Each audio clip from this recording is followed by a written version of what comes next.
Welcome back, everyone, to the stream. Welcome to session 10 of the Seregen campaign. I'm the Wombat of DM, and with us we have Belzian the Half-Elf Monk, Roger the Elf Rogue, Ulrich the Human Paladin, Yarvik the Halfling Ranger, and, of course, Zippo, our Kobold Warlock, joined together with Jordan the Human Bard, who are on a journey. They have just completed a quest of sorts in the mines of Mithril Mines, Mithril Brothers Mines. They apparently may have solved the problem of the goblin issue by killing both a hag and the king. So there's now no leadership for the goblin clan that lives here. We'll see how that goes. And they're currently in the throne room of the king, looting and scooting, trying to figure out what to do next. Welcome, guys. How are we doing today? Great. Welcome. DND and fun. Doing good. All right, so we have this goblin to interrogate, right? Yeah, I forgot. Yeah. We left off with the goblin sitting in the, and I'll move that over. He's kind of cowering in this minecart / throne. Jordan kind of brings over one of the lights to make that area visible. To where, like, you know how like the cops would like put the light on the person for interrogation purposes. Yeah, the balls are kind of like swarming around him.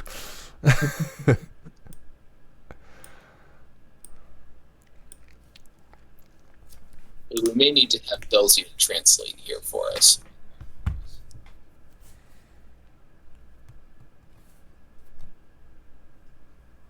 I was like stretching it out. We could just also say, "Hey, buddy, you in the cart? You speak common or anything other than goblin? Suppose you wouldn't understand that last bit if you don't get common." The goblin kind of is just continuing to cower, especially at you as you address him. He flinches and is trying to back through the cart that he can't do. Your effect is still in effect on him. Alright, well, I mean, it was worth the try. He's absolutely terrified.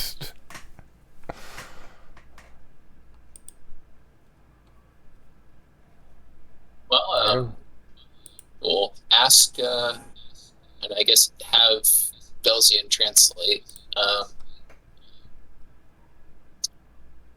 Can you show us the way out? We don't mean your people any further harm.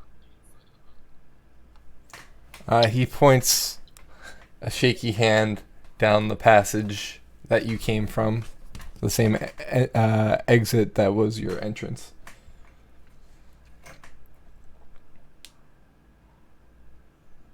And then he quickly retracts it and cowers again. Why don't I just step around the corner for a little bit? That might help a little. That seems reasonable. Yeah, Ulrich is going to go somewhere that's kind of out of sight of this guy. That's a 30-foot radius, right? Yeah, I believe so. It is a 30-foot radius, yeah. Well, I mean, I have to just be out of sight, really. Okay. So probably 60 feet further dark vision. Yeah. Yeah, either going down the passage 60 feet or going through one of the doors to the north or south. Or trying to hide behind one of these dips here. Yeah, he'll kind of like hunker down behind one of the dips just to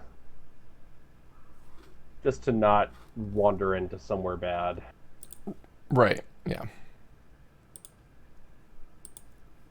Oops.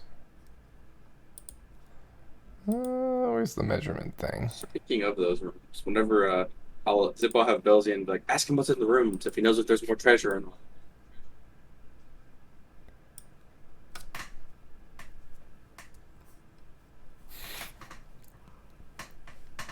So Zippo is asking Belzian to ask the goblin about the rooms on either side. Yeah, asking him if there's more treasure in those rooms or not.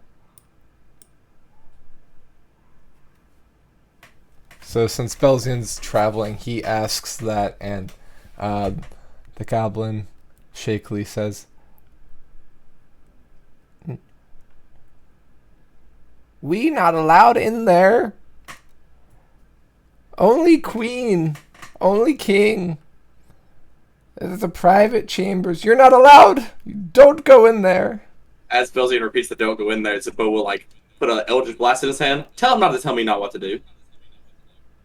He'll go towards the top room. He kind of yelps.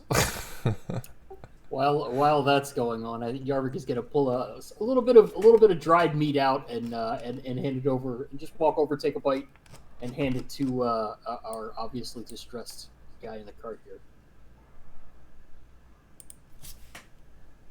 And just ask that it be translated as like, "We were going to kill you, we'd have done it by now." Are you trying to use diplomacy to calm him down? Sure. Okay, that's going to be I guess a persuasion, because diplomacy isn't a thing anymore. So it's a charisma check. Yet again, you got the good rolls there.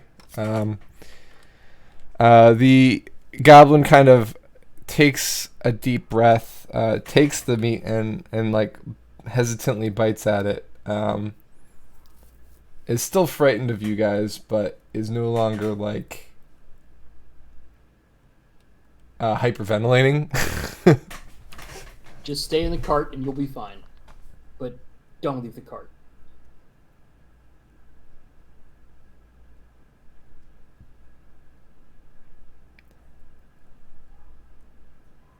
And I'm basically since I'm channeling this through Belzian would normally be doing the diplomacy roll, but since he's kind of AFK at the moment, I'm just doing it through. You're basically rolling for Belzian. It's like he's your speaker right now. That's kind of how I figured it was going.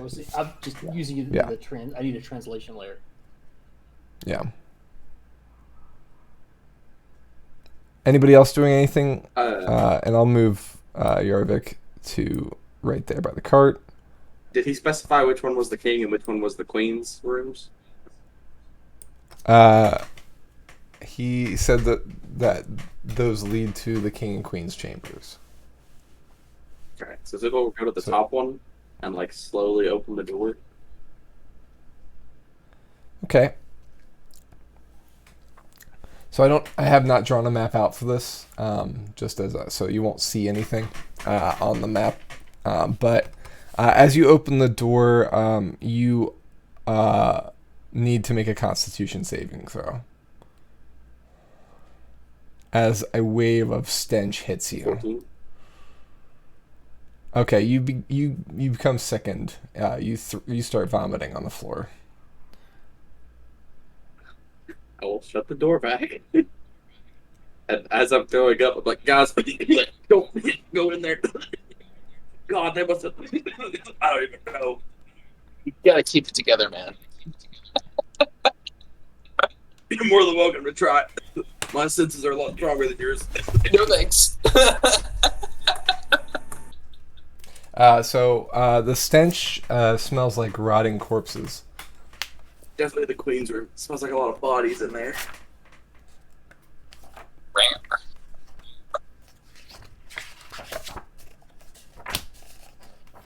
I'll try the other door then. Okay. So we'll go to the other door. You open it? Yeah. Okay. The same wave hits you. Seems like it's the same smell. I think they both lead to the same place. I don't think it's in the hallways. I think it's in the main area between these two things.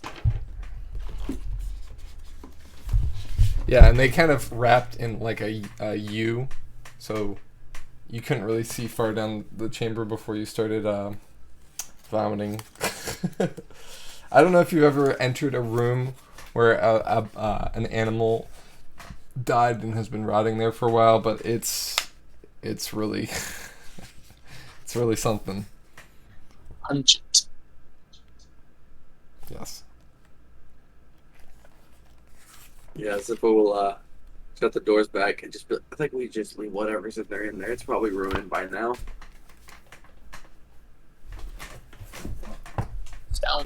Smells reasonable to me.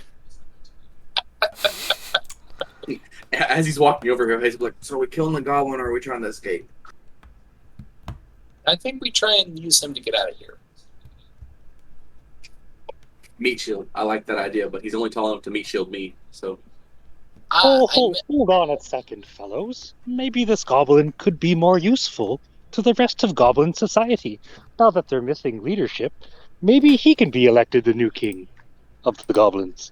gotcha. And then so like we'll be his people behind him, so we'll be controlling him. God, I like how you're thinking, Belzian.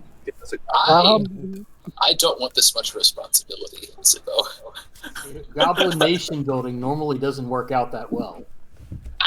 What makes us any different from the hag at that point? We're the ones getting the profit instead of the ones not getting the profit. Well, I'm not here to. I'm dying over here. But look at it this way: this would this. also help the city as well. So Right, we'd be two exactly. birds, one stone, because we could technically rule the goblin nation and then make friends with the humans, and then the goblins and the humans can mine the mine together and increase the profit for the city and the goblins themselves, making them have better lives. Well, I don't know about any of that because I mean I'm not gonna imagine we're gonna be a part of. No, we would just puppeted- be like the instigators essentially. Like we'd be the ones to Right. set it into motion, and then it'd be up to them to build better relationships with each other and to do this. The invisible we'll just, influential hand. We'll light the fuse for this explosion of diplomacy. As a great man once said, "Can't start a fire without a spark." We just might be guns for hire, and it is pretty dark, and I am dancing. So Why don't we start with having this feller show us the way out? A way that doesn't involve the elevator, under the assumption that the elevators are locked taken. in, yeah. Yeah. I would say we got the way I shattered, but I don't know if they cleared that out, and they might be more alert to that area as well. Also, the ground is unstable. But I do want to point out, whenever the other goblins saw the Goblin King die, they did try to run. So maybe if we just wave his head around, they'll leave us alone out of fear. I mean, a few escaped, but we have at least one here that we can hopefully count on to cooperate. Speaking of the one here, let's start with names. Hey, goblin fellow. My name is Belzian. Me and my friends just beat the crap out of all of your friends. What's your name? How do you do today? I'm Vort. Vort? Vort? It doesn't really roll off. the Yeah, tongue. Vort. Vort. Ah, Vorty. Side note, I'm crossing a very busy street, but I'll be back on my computer in a second. Vort. Be careful. Worthing. So, Vort, you think you can convince your goblin friends to help us get out of here? We'll make it worth your while. Vort does not look convinced that he can hold any sway on his compatriots. Do you know a way out that doesn't involve the elevator that the humans dug?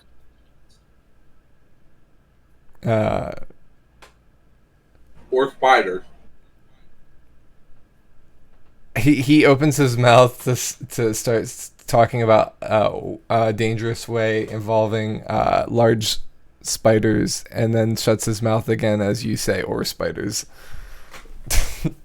And then he just shakes his head no.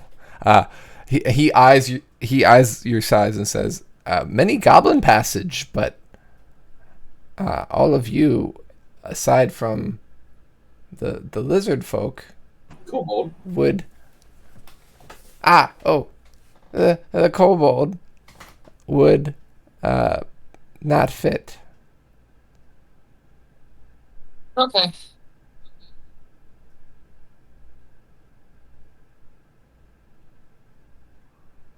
Or do you think if we walked around with the head of your chief and his wife, do you think other goblins would challenge us?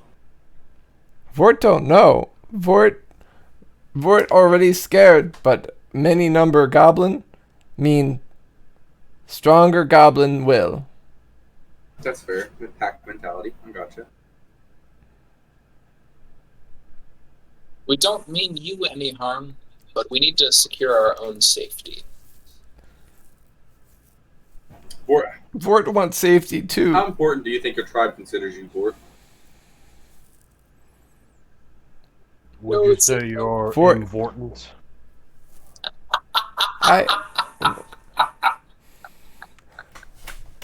I was elite. I was one of the officers for the king. But now there is no king. Understand. And the other officers are gone. So what you're saying is Why if not? we took you hostage, they may let us walk out of here alive. Vort don't know. Okay, Vort. Where I should ask. Do you know, Vort? If did you know about the queen and what she was? Did the king know? Did you know any of that?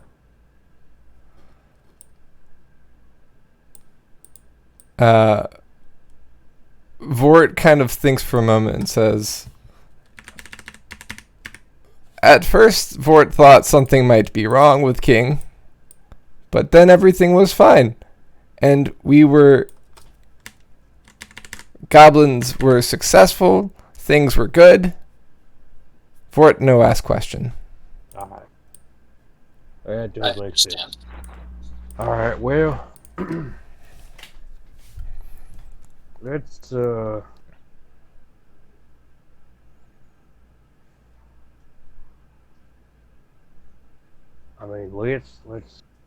let's just get out of here, I guess.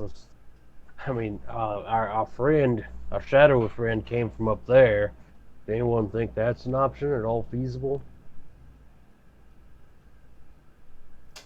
Up where are you? So didn't he? Sorry, yeah, I Yeah. seem to recall that he was above the throne, essentially, like hopped down. Yeah, so looking up, you look up at the ceiling, and it is a relatively rounded ceiling with stalactites hanging from it. You don't see any cave openings up above anywhere. We probably snuck in here before, maybe while the king was conducting his speech, and just waited for the time to strike. We kind of created an opportunity for him. Fair. Oh. No. Well, actually, Vort. I wonder, do we have anyone who can disguise self? Anything like that? I have a create minor illusion spell, says Jordan. How many people can fit in Jordan's bag uncomfortably? Like if we squish people in there, how many people can fit in there? So as previously described by Jordan, it is his personal office, so like that's why he wasn't allowing like a dead body to go in there and things. It was pretty tight for Ulrich to be in there to change. It's pretty much it's kind of like your ring in terms of size. Plenty of space. My ring is huge. It's a cubicle. It's a cubicle, yeah. So like The idea was Jordan and everybody else scram into his bag as tight as possible, and then Zippo go through the goblin passages to the top and release everybody out of the bag once we get to an area we feel safe. But if we're all They just ambush you. What is it? If we're all in the bag, they just ambush you. Right. I mean, but I'm thinking about something similar here. Like this rail ends a short way out of this room, but surely there was a way that y'all were getting bodies back here, right, Vort?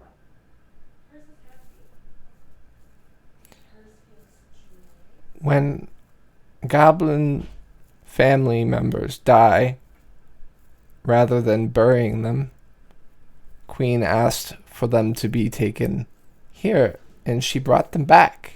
Ah, alright. And going through the throne room is the only way to get into that room? There's no, like, back door or anything like that? There might have been once, but most of the networks in this area have been closed off by order of the Queen. Alright. What do you want out of life, Vort?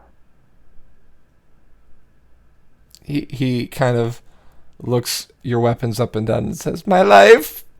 Well, yeah, but I mean beyond that. One day, I'm gonna be leaving.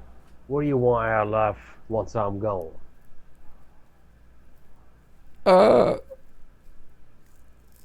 He looks sadly at the body of the king. What would it take for us to make you king, Lord? Oh, Vort no want to be I wasn't asking king. if you wanted it. I was asking what it would take for us to make you king. Well, now hold on there. But do you want gold? Vort? Do you like money? Vort do? Yeah. A Vortette and a bunch of little Vorts running around? Well, here's what I'm thinking. Vort already have 3. Vort, what if you had a lot of money for you and your little one? Vort listening. Alright, now Vort, here's what I'd like to do. My friends and I are gonna need to get out of here, and you're gonna be the person to do that. Alright? And once we get out of here, you get us to, let's just say, to the shadowy place. You get us to the shadowy place where it's real dark. You know what I mean? You can't see. Vort know that area, yes. Alright. Vort know one problem with this. Vort not betray clan. If clan see Vort with Kingslayer, Right. Vort no longer member of clan. What if we hold a weapon up to your neck like we're forcing you, Vort? Like you have no choice. We will kill you. Or if you want to show us where your kids are, we'll do that to them, and then we can get out. Well, no, that's one option. See, no. Here's what I'm trying to do. I'm trying to intimidate him Right. to make him think that it's like an only option kind of thing. Well, right. It's I'm him. with you. I'm with you. And we're saying this in common, and our good friend Belzian is not translating that. Yeah, God. Thank God for the language barrier. Belzian has been translating most of this completely oblivious. Jarvis is doing what I'm doing. Is just He's like the transcriber at like a judge in a courtroom where they're just like furiously typing away and not really listening. Oh, Vort, you're gonna like this one. How about we hold your children hostage, but and have a mock execution? Vort begins reaching toward the edges of the cart, like feeling around, All right, now hold on. like he's trying to get up. Guys, I think we're losing him. That's not going to happen. What I wanted to suggest. Are you calling out from your corner of hiding right now? No, I like. Okay, all right. Yeah. You're back. We're playing like the Okay. telephone game. Vort. Yeah, like sifting stones. It's like every time he wants a message board, we have to hand it over to Belzian and hand it back and hand it over and hand it back. I was trying to I do gotta like an turn back on my intimidation AC. thing to try to intimidate Vort to be like, oh yeah, let's hold the weapon in my Vort, he appears to be trying to intimidate you. Could you act a little more scared, please? All right. It's for the narrative. All right, I'm back. Well, so here's the thing I'm trying to figure out. How many of them actually got out of here? Because I was a little tied up with a handful of them out here. How many? Did any of them actually get away? think- Bilzian was taking a nap. At Maybe least only one, two. Yeah, maybe one or two. All Do we right. remember how many goblins there were? At least one goblin escaped, and at least one shadow escaped. All right. Well, Yeah, we don't count shit. here's what I'm thinking. All right, Vort, you are likely a goblin of some Great statue. renown. You were elite. All right. I think we could all take a little time inside of some barrels over here, some crates, and you could give your goblin friends, who now will have to listen to you, reasons to get those crates out of the building. Maybe say they were something that the queen wanted, that she is coming back. No one actually saw us kill the queen because, well, she turned into something else, didn't she? So what I'm thinking is, if you explain the king is dead, the queen will bring him back, but she needs for these boxes to be taken out. They are heavy boxes, and put into the dark place safely. Well, then we can all get out of here safe, and you don't need to be seen with us for it. But what I can do is leave gold for you in the dark. That's a way better plan than those. What I'm thinking is, I don't know, somewhere in the ballpark of how does 40 gold pieces sound to your friend? It's a lot of money. Vort seems to have lost you around step 2. And he starts like rubbing his head like he just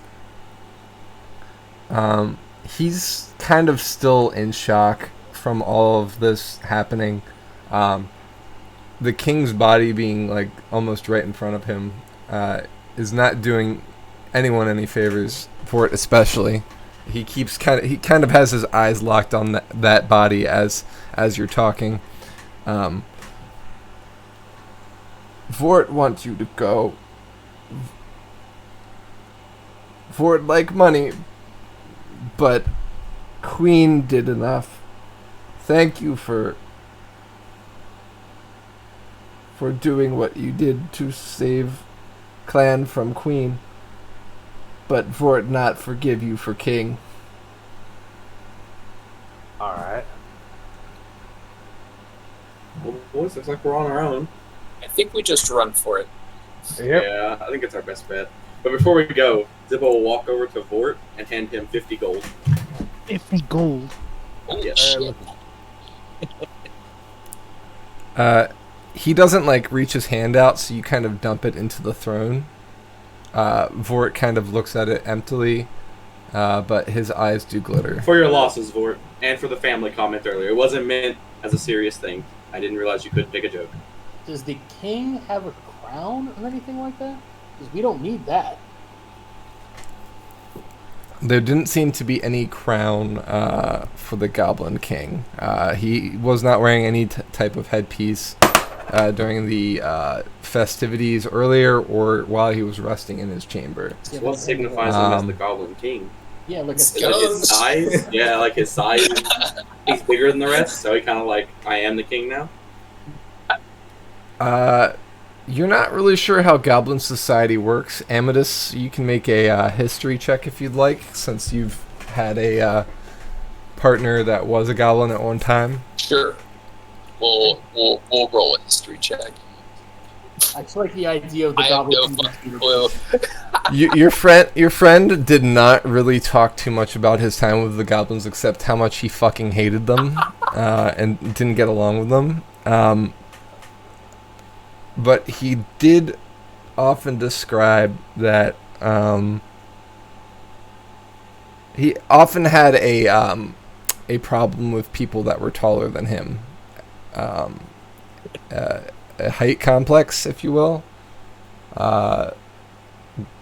Take that what you will. Is Zippo taller than Vort? Yes. Ow. I'm 2 feet. How did they do so much damage to us? I didn't get hit, so I didn't take damage. Zippo's scary. I can understand how the goblins might also be scary. Alright. Is anyone in need of a little bit of healing at all before we charge out here? No, I haven't taken damage because they don't want to get close to me. So I could won't say probably no, take- but Elsie probably needs it more than me. I could probably get hit once. Alright. Here you go. I He could probably taps get you hit on the twice back. now. He pats you on the back and imparts 10 HP to you. Oh, I feel vigorated. does anybody have And this then- spell pass without a strike face? And then pats himself on the the back. shoulder to fix himself up a little too. I've got one slot left for healing. I was going to use it for Zephyr Strike, but if anybody needs healing, now's the time. Well, why don't you save that in case one of us trips and falls and starts to die. I hate when that happens. It's the worst of that. Didn't we? What spell was it that gave us bonuses to stealth rolls earlier, or did we not have one? We were invisible. Ah, that's what it was. I don't know why. My brain was thinking we used a spell, and I don't know why. So, Alright. so if we're running out of here, how do we want to run out of here? What's the order we want to go in? Well, I think I could run ahead and try and lure him out, make a lot of noise. I ain't sneaking. I think we just make no pretenses about what we're trying to do and attempt to leave as quickly as possible without engaging in combat. We So bring we're this just barrel? kind of run. We do have an explosive that we can use if they try to pursue us.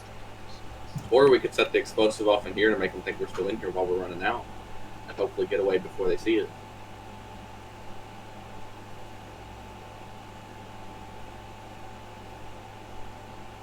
It's more of a, do we think they would fall for it, though, is the question.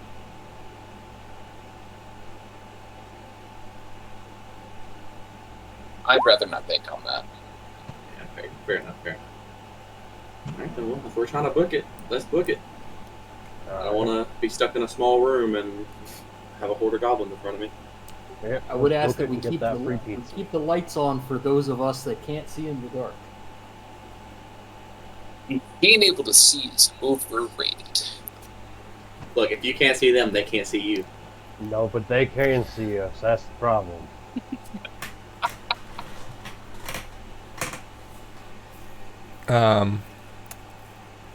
So by this point, the cantrips start blinking out one by one. Jordan can reactivate them if needed, but we could also do torches if you want. I think torches might be a better idea just for speed, because then Jordan doesn't have to worry about moving the lights. I'll just enjoy not having to be glowing anymore.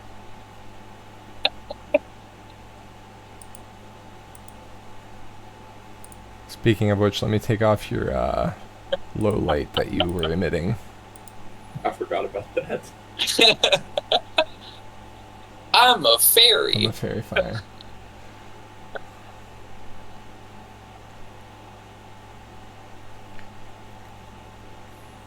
All right. So what's the plan?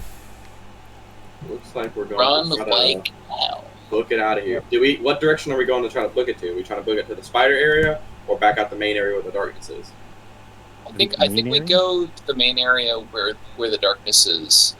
Yeah. If the elevator's not there, we have to deal with the garbage anyway. But But at least then we got the darkness to kind of fight them off a little. Okay. Alright. That's the case. Ulrich will carry the explosive barrel if we still need that to be carried. We can always blow it up in the darkness. we have the ability to climb up the mine shaft if we need to, because I think enough of us have pythons and rope to get us up to the first level, and then enough rope from the first level once we recover our pythons to get to the ground floor. Let's grab this barrel and make haste. Alright. Someone hold a torch for me.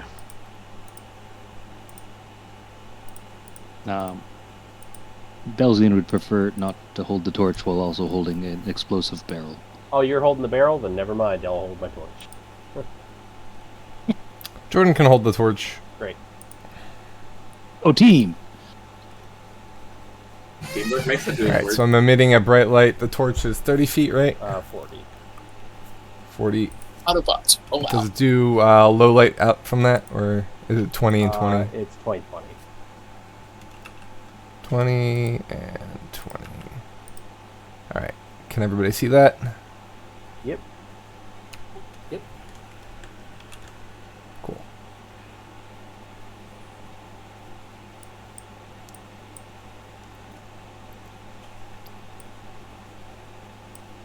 Alright, so Belzian picks up the barrel. And we begin heading out. This might be a bad time to ask, but is there something going on with your leg, Belzian? It's just a little bit of ankle pain. It's nothing. I probably shouldn't run on it,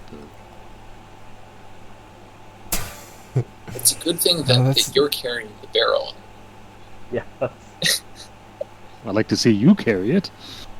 No Here, thing. here, catch! And he like fakes throwing the barrel at you. Didn't think so. Okay, so you guys make it. You go up the incline of this chamber, following the track. You pass the body of the hag up ahead. Wait, no, we took that. Didn't you take the head of the hag and put it in the body of the? I believe The head what of we the did was we goblin took the body head of first. the goblin. Oh, and head shoved of the it hag, into right. Body of the hag. Right. Yeah. My mistake. The head of the Head of goblin the- and the hag in the bag. And who's carrying the body right now? Because Jordan did not allow that to go into Oh, the we bag. didn't? It was in Oh, a bucket. then No. Ulrich will carry the body. Okay. Yeah. Jordan protested quite profusely about it last session because that's his office. He doesn't. Right, I thought the head Like- fixed that for some reason. No. It's in Plugging a hole It's in a doesn't cause the leak to stop. It's in a barrel though, so it should be Oh, yeah, that's right, somewhat inconspicuous to carry at least. Right. Alright, cool. So we've each got a barrel. That's fun. We're a barrel of laughs.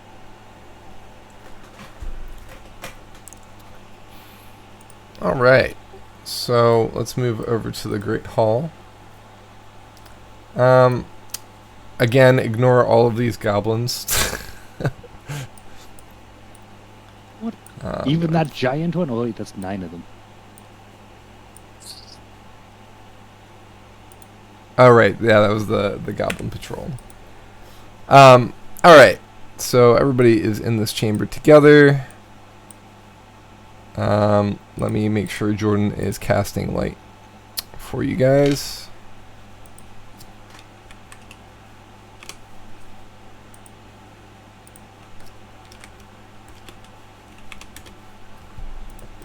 All right. Now that you don't need it here because, there's plenty of lanterns in this area. Which, now that you think about it, was kind of strange for the goblins to have since they can see in darkness. But now that you know that there was a hag and golems and other things, maybe that explains some things about that. But yeah, so the hall is actually completely empty from what you can tell. You just see rows and rows of tables that have been abandoned. There are half-eaten meals and things like that still sitting on the tables from the goblins that were in there earlier. If you recall, there was about 12 goblins that were kind of hanging out in the hall They were kind of called to go up when you guys were going down. Amethyst witnessed the king kind of giving them orders to go up and investigate your clamor, but you weren't there, right? So, can I get perception checks, please?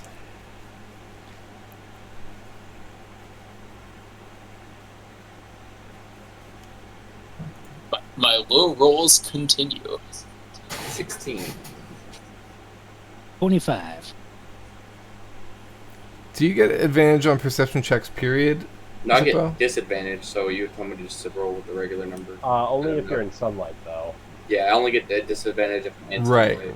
sunlight. So 9. it would be the first Yeah, roll. that's right. I don't so know it why would be I the rolled 9. the second. I must have hold shift. It just automatically does it, yeah. I think I was It holding assumes shift. there is sunlight. Yeah. Belzine and Ulrich, you guys hear kind of echoing from above the sounds of screams from up above. Sounds like they're not too happy up there. Like, yay. Yeah, Freedom yell, screams. Or, Negative oh, screams? or danger terror screams. screams. Terror screams. Oh. We can work with this.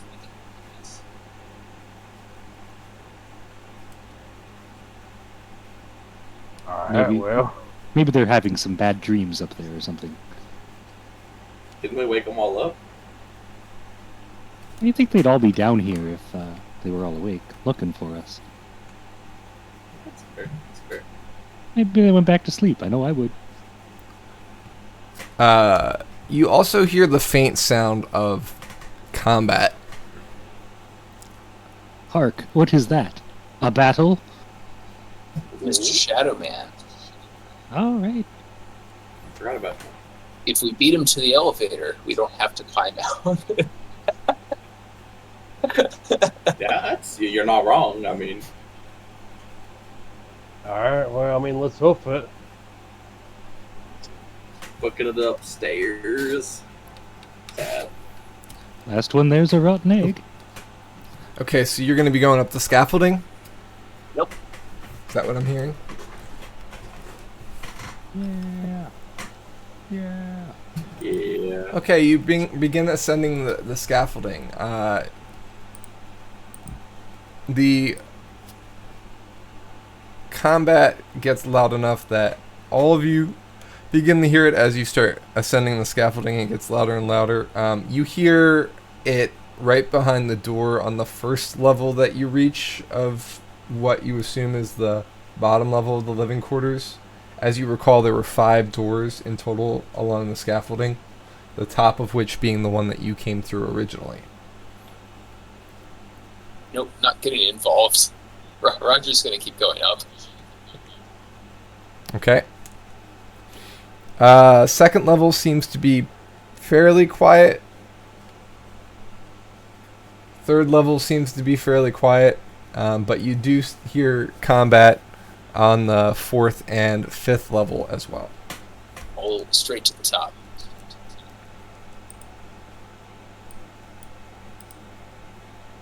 I wonder what kind of goblin-y things they're fighting about. Maybe food. Goblin Civil War. Ah, Maybe their golem turned on them because the person who controlled the golems is now dead. Oh, maybe. yeah, that's probably a thing. That would be terrifying if I was a goblin. Yeah, well, someone I'm thinking is my best friend just turns around and starts stabbing at me. Remember, imagine it's your best friend, but also has the body parts of your mother. And like 4 other family members who you really didn't know. What if it had the body parts of your mother-in-law? Oh, that would be an easy battle. Was my mother-in-law friendly to me? It was no compunctions about this one. All right. You start stabbing, and then they're like, "Oh no, they turned against." Oh, I already knew it. I could feel it in my gut.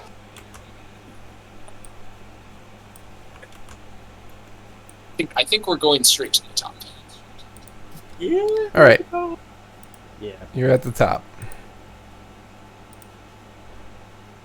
Ah, we made it. We're at the top. Huzzah! Is there Huzzah. sounds of combat from the other side of this door? There I it don't think I is. can hear you over this din of battle. Ooh. Better than a gin of battle. Speaking of, Maybe we could win the battle. I mean, let's push open the door. Anybody want a peanut? Yeah, the door is closed at this point. That's odd because we definitely opened it. And left it open. You did, maybe it's one of those did. self-closing doors. Alright. but you also recall that a whole party went up to go investigate where you were. Maybe So- maybe they closed it. If they're fighting amongst themselves, then I'm okay with this. Roger will attempt to open the door with help from whoever is willing to help him and has Yeah. hands free. I think I Ulrich can put the barrel with one down hand. for a second. Let's all push. Say that again. I was just saying Ulrich can put a barrel down for a second. Okay. Give me a strength check, please. I'll be assisting.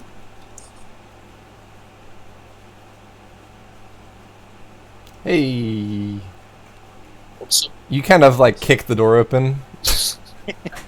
Didn't Bork's even already put the so barrel tired down. of this place. He's like, I'm ready to get out of here, and he just boom, door open. What was that, Ulrich? He didn't even put the barrel down. He's just like, alright, no. Yeah. Get out of the way. All right. So you guys enter into a scene of madness.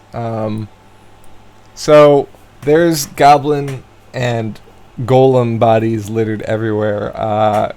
And you see goblins and golems in the midst of a fight. You guys guessed that pretty appropriately. Just marking a few of the green guys that you see. So, Everything's black for me. Should we be seeing anything? Jordan should be giving off light now. I can see. Let me see. Maybe you don't have vision on. You don't. There you go. Can everybody else see? Open your eyes, Yarvik.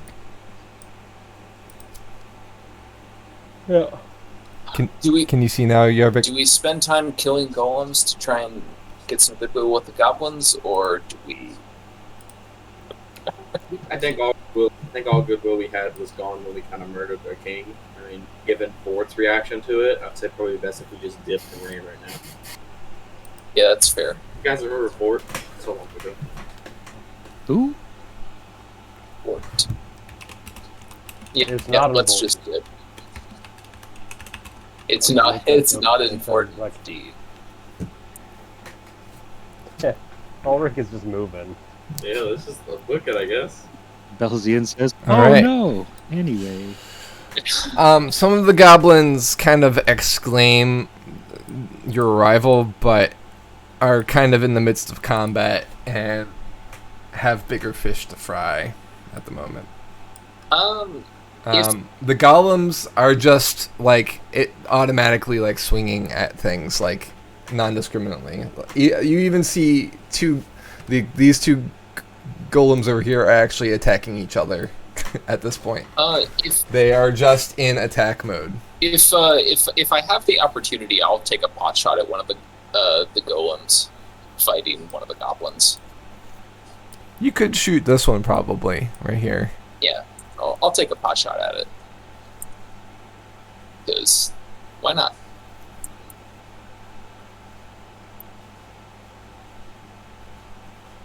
$21. Hit. Yep, that's a hit. Presumably I don't have sneak attack damage. Well, if I'm counting, He does. You do have sneak I'm going to attack. count Yep. the goblins as an ally, so 20 damage. He's Doesn't even have to be he's an not ally. aware of you. Yeah, doesn't have to be an Yeah. ally. Nah, if he's in combat, then you're good. Yeah. Yeah, otherwise occupied. I'll smack him for 20 then. The back of Okay. the vulnerable part of the golem, whatever that happens to be. Cool. You slice some of his stitching, and one of his arms gets looser as and he just swings the loose arm at things instead. So it's still a bludgeon attack. Ready? And you guys move into the next room. some reason the air feels fresher out here. Indeed it does. It seems like the air is thinner and less claustrophobic. Despite the large caverns, it felt like the earth was upon you, and then the kind of the combat and the fear and adrenaline kind of are starting to dissipate as you're putting that behind you. You do notice, however, that The darkness is gone. the darkness is gone, yeah. Sweet. That makes this much easier. I think the elevator's going to be gone too. Yeah, it makes it more problematic. We can definitely get out without the elevator. As long as we have 3 pikes, it shouldn't be a problem between the entire group. So is the elevator still here? It's a fair question. The elevator is indeed there. It is sunken down into the ground with some metal kind of bent beneath it, and it's kind of haphazardly tilted. The line that you're used to be slack or have no slack is now loose and draping loosely along the top of the thing. The cable has been cut. Cable's been cut. Yes, the cable has been cut. Can we, with my dark vision, can I see the cable, like the rest of the cable dangling down from the top? Was it cut near this elevator, or is it cut much higher up? It was cut here at the cable. Okay. So we could maybe patch this if we really wanted to. Or we could climb it. Now it's covered in grease. We I tried forgot that. We about tried that earlier. Oh, wait a second. We left ladders inside of the elevators. There's a ladder that's been kind of. It looks like it's been like attacked and has pieces missing from it. That is laying on the ground next to the elevator. All right. How much water do we all? Did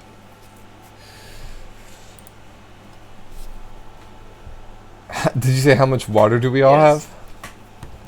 I have a water skin. I have 3 water skins. I drank mine. Fudge. I was thinking maybe I shape. How far away are we from like the next level? It's 60 feet up. 60 feet. Shape water. It's like a 5-foot cube, so we can have 5-foot ladders going all the way out of ice. I mean, could we scale this at all? Just the rock smooth? Is there any kind of... It's relatively smooth, but it looks climbable. So if anybody, I've got a hammer and titans. We can climb this. I'm pretty handy just with general athletics. And I'll just give you a brief description of the area that was dark, since it's been dark for so long. So you can see that there's a piece of rock that's jutting up from the water, presumably where this track might have sat on top of at one point. You can see the track stretches out along here, and then goes down to down out of view for those of you who can see that far. Yep.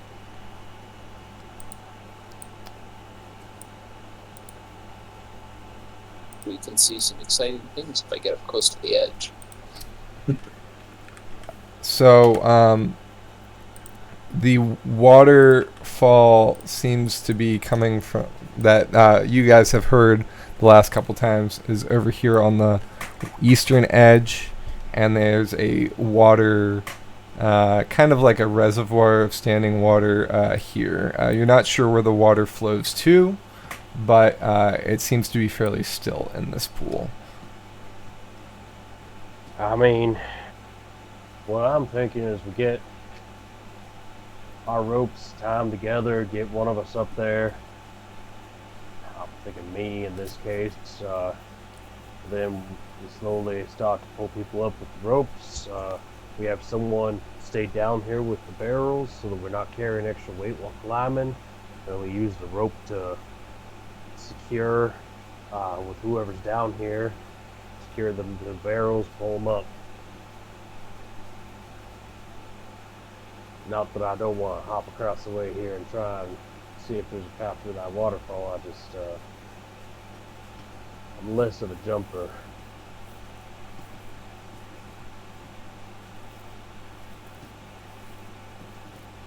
Understandable. All right. That sounds like a So plan. who's climbing and making the rope way for people, and how much rope do we have? I have 50 feet. I have at least 50 feet, unless I change I that. also have 50 feet. Yeah, I think I we also restocked have rope, 50 feet. didn't we?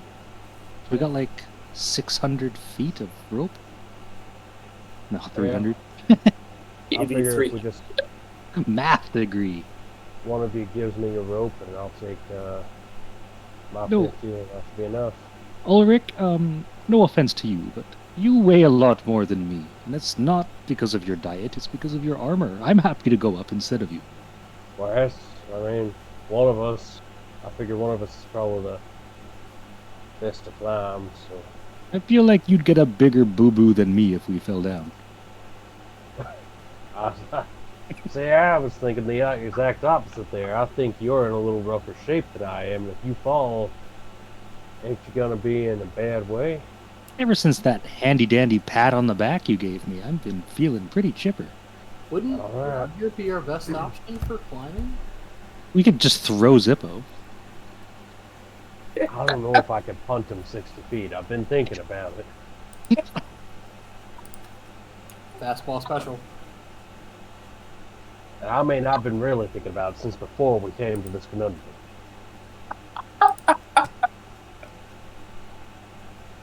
No offense, little guy. It's I understand. Zippo, you're just so puntable. Yeah. So yeetable. I can cast Featherfall if anybody does start to fall. There we go. I'll have that ready to go. Brilliant. We could switch this into the horizontal realm and have him throw Zippo across to the other tracks and then featherfall him onto the tracks and see where they go. I mean, I guess we could do that, but Yeah, we with two of you, I mean, I might be able to make it. we don't know where that goes. We do know where up goes. We can even tie a rope to him, so that way we can get him back if nothing's over there. It's like fishing for treasure. So, I'm also just worried about what happens if we wait too long here.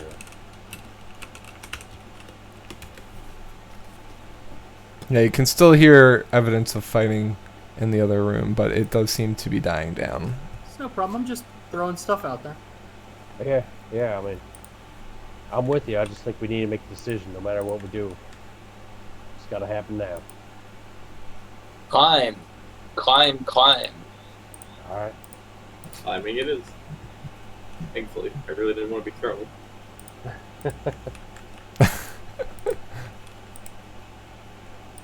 So, All right, so who's gonna do the climb?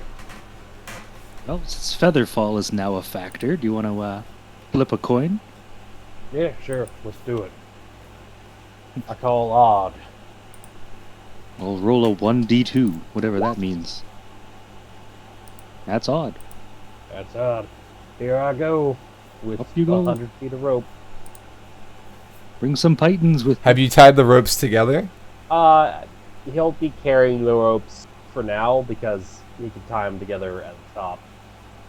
Okay. Didn't someone more dexterous tie the ropes together? That's also a fair point. You can tie them together. Would that be a sleight of hand? Yeah. I mean, we might not want to rely on Roger's rolling here, but Roger confidently ties the rope together and says, "There you go."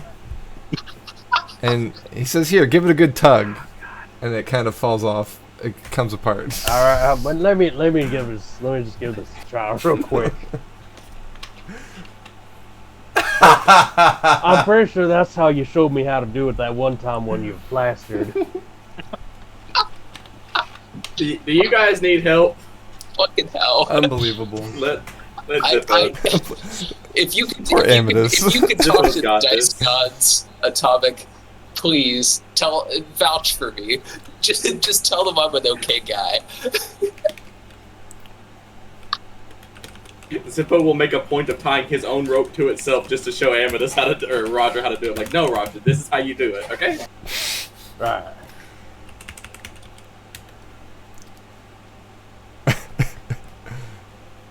All right. Well, I guess I'll climb. Okay. What? So, I would probably say athletics for this. 23. Okay. The number I roll. So I'm gonna count that for the whole climb. The longer you go, I mean, it's pretty much the same surface the whole way. It's cut into rock with some cracks and crags and things along the way. Are you nailing in pythons at all, or are you just going like free climbing? I think he's free climbing. Okay. Yeah, I don't think you took any pythons from Yeah, I anybody. don't think he has any pythons either. And I have hammer and pythons. I can give those to you. Well, he's already at least 10 feet up, so 15 feet because a half a move. So, all right. So you slowly but surely make your way up in about 4 rounds. So you take frequent breaks. So I would say it takes you about a minute to climb. all right. Yeah, once he's up there. So you are up on the second level. The second level, or I guess the first level, I should say. We are on the second level. The rest of us are. So it is an untouched chamber, from what you can tell. The ladder is still hanging up on the wall in the northwestern corner. The cord is still dangling from the elevator down below. Yeah. All right. Well, once he's up here, he's gotta find something to fasten the rope to. Okay.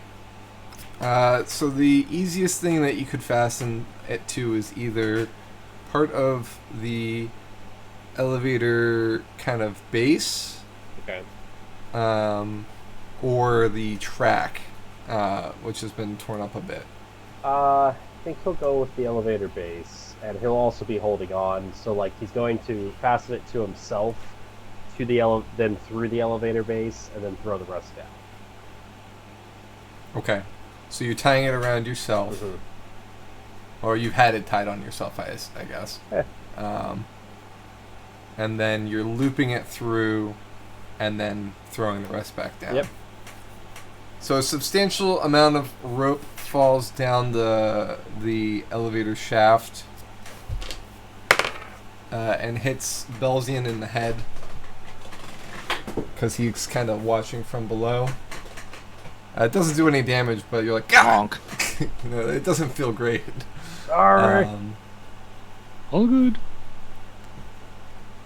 So you guys have about 40 feet of extra, or 30 feet of extra rope laying on the ground. We should probably tie that to the barrel with the body in it. That way, whenever we all get up there, we can pull the barrel up. Yep. I will also say that the barrel that was in the darkness that you left here is missing as well as the darkness. It's not gunpowder. Rest in peace, gunpowder. Be missed.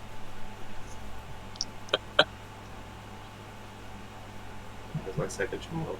His name was Jimbo.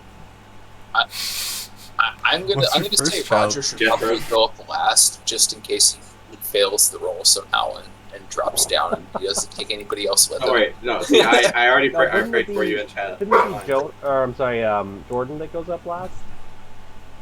For Featherfall. He can other fall people. Oh, He that's could do that from up there, couldn't he? That's fair. Jordan can't see in darkness, and the torches only go about 40 feet, so he wouldn't be able to see the bottom. Isn't dancing lights So a if somebody cantrip? fell, it is.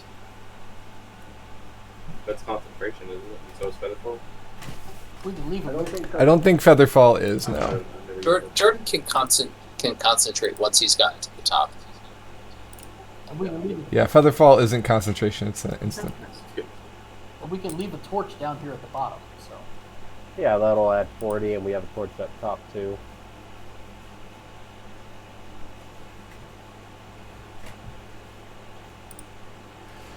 Also, something I missed last time, the fairy fire shouldn't have actually been able to go off if I wanted to keep my my dancing lights cantrip. So I will be better next time. I'm still getting used to multiple concentrations at once not being a thing. Just behind the curtain there. All right, so who's going up? And how are we going to get the barrel plural I up? say we tie the rope around the body and the barrel, or the barrel with the body. Barrel with the body in it, with the head in it.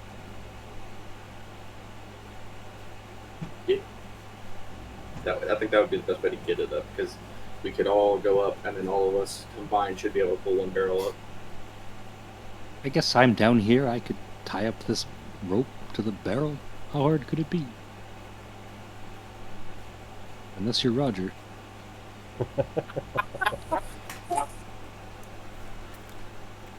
Listen. Let's give Roger a benefit of the doubt. He's shown his expertise before. And he gestures at the barrel and says, "Roger, would you do the honors of tying this barrel to the rope?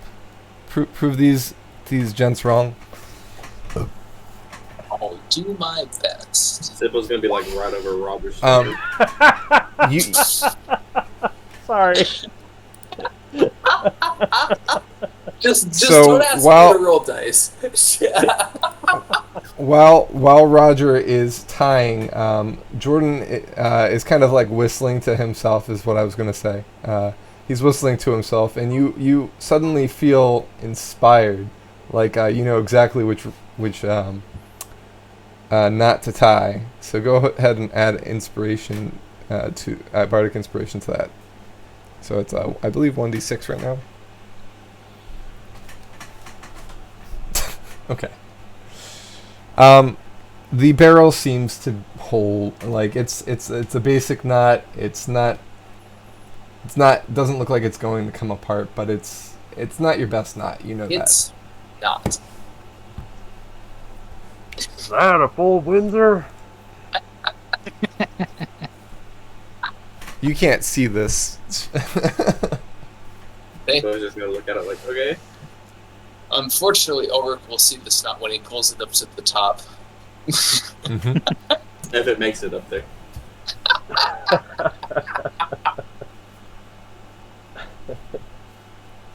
So if nobody else is going, Zippo will start getting ready to go up the rope. Okay. Make a climb check. Which one would that be? Athletics. 18? Anybody? So with the rope, the check has been reduced. So if you beat a 15, you'll be able to climb the rope. Sweet. As Zippo gets to the top, he's like, I don't know if we should have trusted letting Roger tie the barrel around. It's kind of messed up a lot. Wait, you let Roger tell the barrel? It was Jordan's idea. Nobody stopped him. That seems risky. Yeah, if it does happen to fall, I'll go back down there and tie it.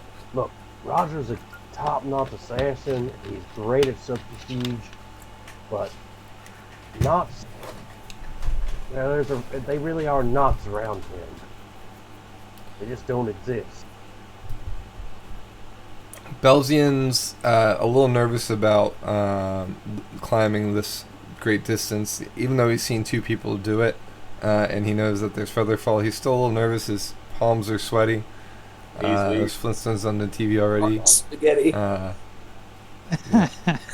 He's hungry for mom's spaghetti, but he can't remember the last time he's had that since, he's got some backstory with his mom, so. Belsian just Anyway. suddenly thinks of his mom he's never met. She left before he was born. It's been tough. Monk's spaghetti, let's just call it. He Before vomits. he was born. He vomits on his robe a little. You only have Before he was only born. one chance. Yeah. One shot. Yeah, so it looks like since you only have one shot to climb the rope, you've missed your opportunity. It only came once in a lifetime, yo.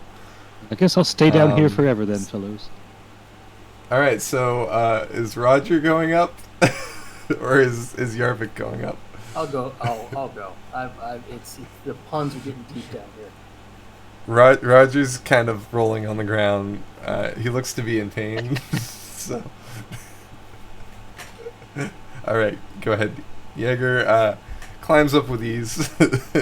Takes him about a minute as well. Man, all these big guys can't really climb, can they, Jaeger?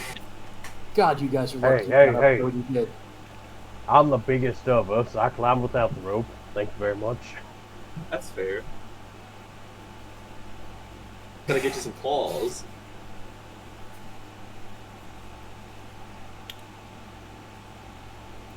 All right, Roger, you want to give it a shot? No. Oh, I yeah. believe in you.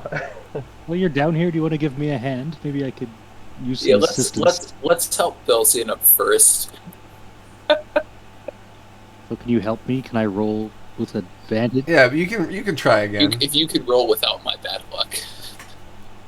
So I'm not going to allow rolling with advantage for this, mainly because somebody can't help you up the whole rope. I don't even get up the rope at all. I'm just like, Yeah, so you're just I think it's because of your sprained ankle, actually. You're not actually, you're having trouble getting up the rope at this It's a little point. tender. 'Cause, you have to, you're holding and you're using your feet to climb up whenever the I wall, use that right? one foot, it's And, just like, yeah, you kind of just, you can't do it.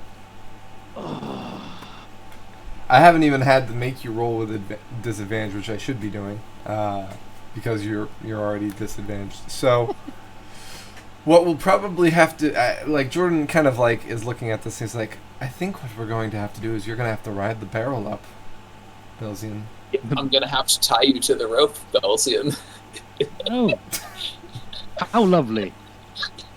It'll be like the rides. It can't go wrong 4 times in a row.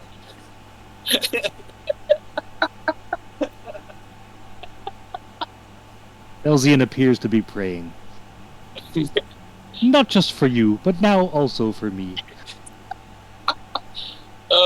We're gonna roll to tie Belsian to whatever they're pulling up, be it the barrel or just the rope by itself. I guess Are we pulling up the rope last? that makes sense. I hope so. Okay. We've gotten a 2, a 1, and now a 4 on the D20 here. You're just using up all your bad rolls, that's all. I'm just getting all the bad rolls out for the rest of you guys. I've taken at least 3 for the team, if not 4.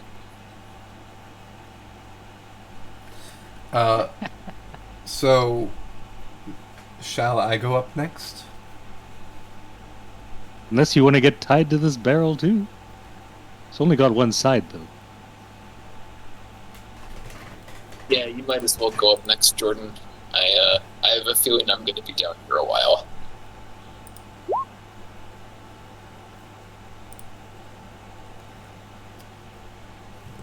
Jordan kind of can't find a handhold. It's like I can't seem to find a handhold either. They made it look so easy, but it just... I don't know. How would you go about this? I guess I'll try to climb up now. Here, away. And you just kind of show, you're like this, and you just like... Yep. You like take it slowly but surely. You head up. Hey, welcome up here. At this point, Jordan kind of looks at Belzian and he says, "It looks like we might need to ride this up together. Although that might be too heavy." Oh, you've seen the rest of our team. They're all very strong in their own individual ways. Together, they're unstoppable. I'm not worried about them. I'm worried about the rope. Rope's pretty strong. It'll hold you. My hands don't hurt. I will hold on as tight as I can. Let me try climbing the rope once more. One moment. And he turns to the wall again and makes another attempt. Can I pull the rope so it's taut, so it's easier to climb? Okay. Yeah, and that seems to help him out. And he's like, "Oh, I think I'm doing this right." And he slowly goes up.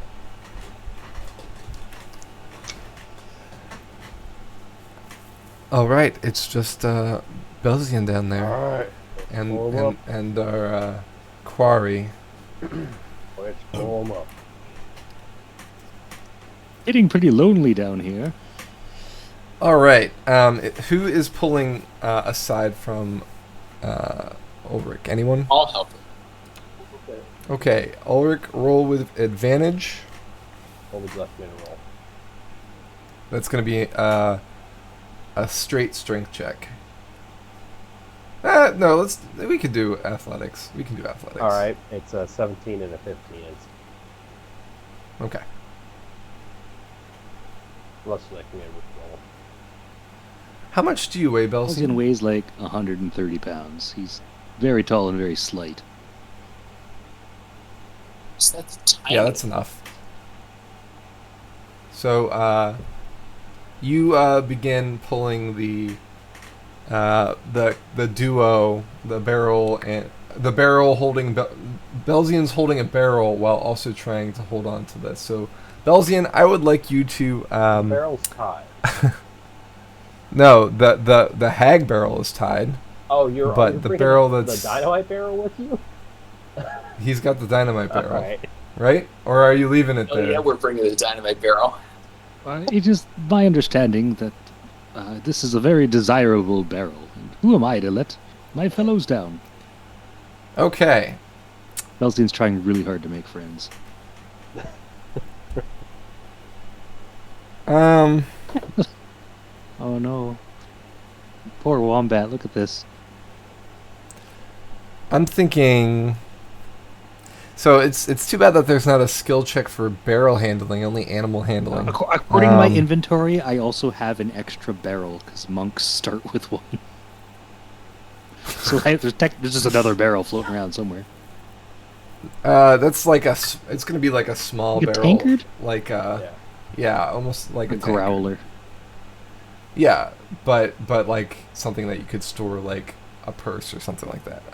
I would say make me a sleight of hand check on the barrel. I'm holding onto the barrel slightly. Slightly a lot. Okay. So you've got like the barrel in a death grip, which also happens to be where the rope is in that death grip. Giving it a barrel. And you're kind of hanging on for your dear life as this rope is swinging back and forth and kind of battering you against the wall. Because, it's hanging freely, right? And you've got like a heavy weight on the bottom of it, and they're pulling it up. So every time they pull it, you kind of swing out and then back into the wall a bit. Have you ever played Worms that use the ninja rope? Just I haven't used the ninja rope because it's been forever since I've played Worms, so it probably wasn't even in effect in my versions. It's like a pendulum. So of I said doom. it takes 4 rounds for you to get up. So it actually, you take 6 points of damage as you batter against the wall on your way up. Similarly to how Zippo at one point fell off the cliff, grabbed the rope, and swung into the cliff. Elzian's missing a tooth. It's He's just- just like, eh. As watching this happen, Yeah. Zippo's gonna be like, "I know your pain, Belzian." But you do manage to get to the ledge. Obviously, at that point, you're going to need to be helped out. You're holding onto a barrel. You're not going to be able to climb out on your own. There's no like pulley from above, so like it's just kind of like we've got you 5 foot below the ledge, and now, you know. Zippo will try to help him out Somebody's as gonna best need he can. Okay, so here's why I went. Oh boy, because he's got a death grip on the barrel and the rope, right? So if he lets go of the barrel, technically he's also letting go of the rope, right? So, who's grabbing the barrel? What was that? I guess Zippo can try to grab the barrel. You're the one who Okay. wanted it. Special delivery. Fair enough. Yeah, I'm holding the rope. So- I can't grab the barrel. Right, yeah. So, Zippo, sleight of hand? Oh no, I'm getting some Roger rolls. Alright, so as he's pulling it out of your grip, Belzian, I need you to make a reflex save. Which flavor? So a dexterity check. Check or save? Save.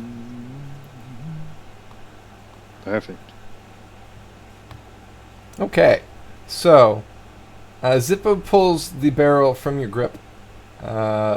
You grab the rope, or actually you grab the ledge to pull yourself up, but the barrel begins to fall as it kind of slides out of Zippo's hand and begins tumbling down the I shaft. just got back. What is going on? So Belzian tried to get the barrel up the cliff, but like he couldn't set the barrel off without losing his grip on the rope. So Zippo tried pulling it out of his hands Got a Roger roll. and wasn't able to. Yeah. The barrel is currently free falling down the shaft. Yeah, so there's no point in diving after it. Rest in peace, gunpowder barrel. You will be missed. Rest in peace. Pull Death the rope. rope up. Pull the rope up. Hey, everyone get up here. I just kind of want to throw some fire down there real quick. Isn't there a torch down there? No need, because as soon as it impacts the elevator shaft, it explodes. There's a bunch of metal down there. It can probably spark easily. Yeah. Jordan would have cast Featherfall on the barrel. However, it's not a living creature, so it wouldn't have mattered. So the below area, the bottom of the shaft, kind of explodes in a concussive force as Belzian is kind of pulled up. So it's kind of like, whoosh, like there's not fire coming up, but it's like the impact sound, right? The impact force. I had every intention of you guys getting this barrel up, but unfortunately that was a bad roll. You also still have another 60 feet to go, so, you know, there's no promise that you would have made it the second 60 feet. My bottom feels a little warm. It's not a... Alright. Well, let's do this again. You first. So we're missing... Oh, there we go. Where's, We do have a ladder. How big is that ladder? 10 foot. Are we missing Yarvik in this one? Looks like we Yeah, are. because he didn't come down here with us the second time. Correct. Oh, wait, I know where he is. You got him on the map now. I'm just up. Yeah, he's. You're up above. There we go. You do it up there? Because I had him up at the entrance. All right, so now you are in a square chamber. The ceiling, there's no wall to climb up at the base. You do have the ladder that's 10 feet. The ceiling is about 10 feet up. So you could prop the ladder on the top of the elevator shaft. However, it's not going to be very sturdy because, you know, there's still the shaft at the bottom too, right? It's not like 15, so you can't do it at an angle. Yeah. But it's you said it's about 10 feet up. How tall would? Like, you could put the ladder up to the hole, but it would be pretty precarious because of the hole in the floor too.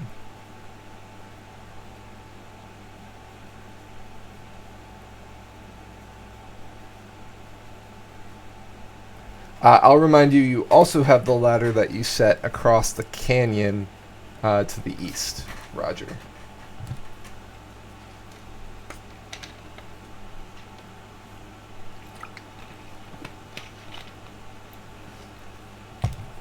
I mean, that's something we want to do.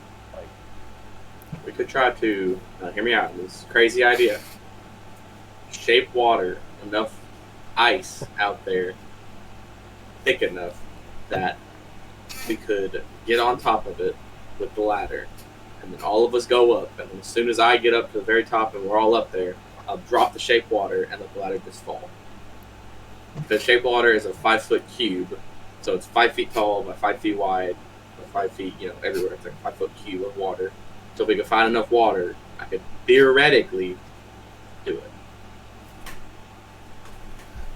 There is a waterfall to the east with a canyon of water 60 feet down. The waterfall, probably you'd be able to get enough water for that if you filled a barrel, but there is the gap as well. Wasn't there barrels of water across. somewhere up here, or was that down there? There was barrels of water in the room over here. They're still there? I think a lot of them got moved. The 4 barrels that are in this room have been shattered. The chairs are now broken apart, and the table is cracked but not completely broken. Okay, so I'll leave that, sadly. So the table's 15 feet long. The chairs are, small.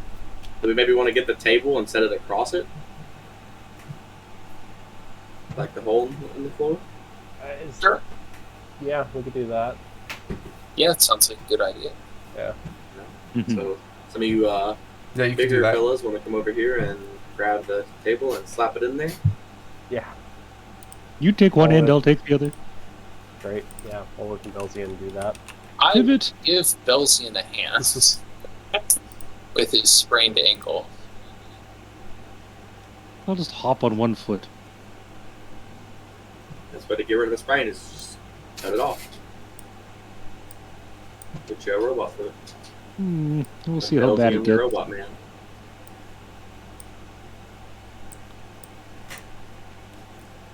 We'll pretend that this is the correct size. Just kind of place it. All right, you have a base that spans across the elevator shaft now. Fits perfectly. Alright. Ulrich takes the ladder and walks to the center, or towards a point where he could lean it up against the top. Okay. Let me bring this to the top. Bring it to front. There we go. Alright. I can climb up this, but I'm gonna need someone to steady the ladder for me. Maybe someone should be on each side of the the table too while we're doing this, just so it doesn't shift weight too much? I'm a little lighter. I'll stabilize the ladder. Alright. Let's add stability where we can. I'll stand on this side and opposite of Belzian and help stabilize the table. Alright. Look at us go. And Ulrich Work. begins his ascent. Okay, while Ulrich's ascending, Ulrich, if you could make another athletics. Not as good this time. No, not as good. So this this wall seems to be a little bit harder to climb for you.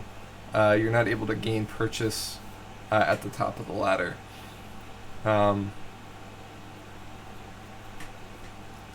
Jordan's kind of going to be ready in case anybody falls again. How tall is Ulrich?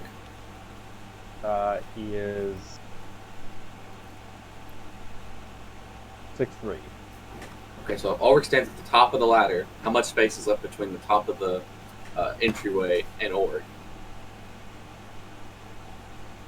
You said 6 feet? 6'3". 6'3". There's about 4 feet. About 4 feet. Yeah. Can Zippo give it a try to climb the ladder and Ulrich? And then the last, 4 feet? Wait, sorry. Oh, so the ladder's leaning up against the top of the... So, if this is the room floor, and this is the ceiling, that's 10 feet, the ladder is angled from the table up to where the shaft meets, so he's able to climb up the ladder, get to the elevator shaft, and now he's just trying to climb up it, but is not getting... He's just kind of scrambling along the wall at the moment. Yeah. I don't know if that'd be too much weight for if Zippo were to climb up onto his shoulders and maybe try to slap up Python or Pitten or whatever it is in there to give him a little bit of a hand and then climb ahead of him.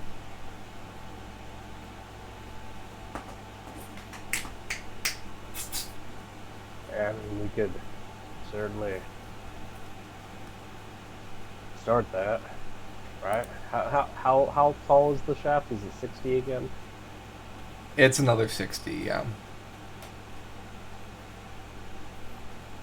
And now you know why every time you went down I said, you go about 60 feet before you yeah. So...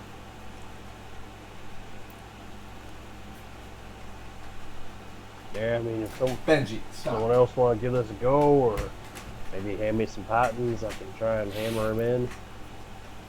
Jordan begins playing his lute, and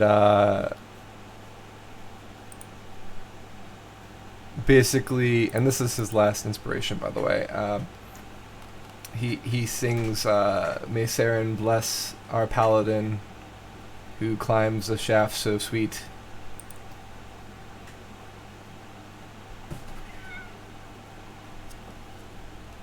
I'd never heard that one before. It's definitely catchy. It goes up 1 point.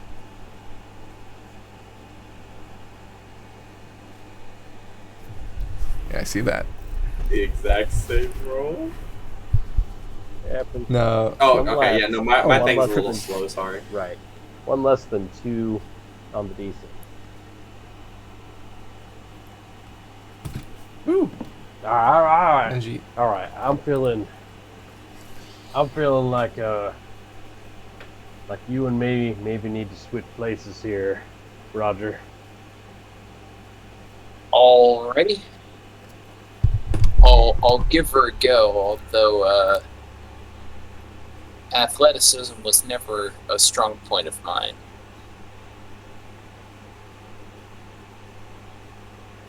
Yeah, but I feel like we're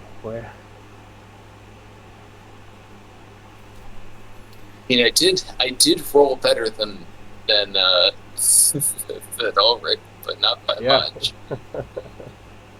I'll just take above 10 plus, honestly.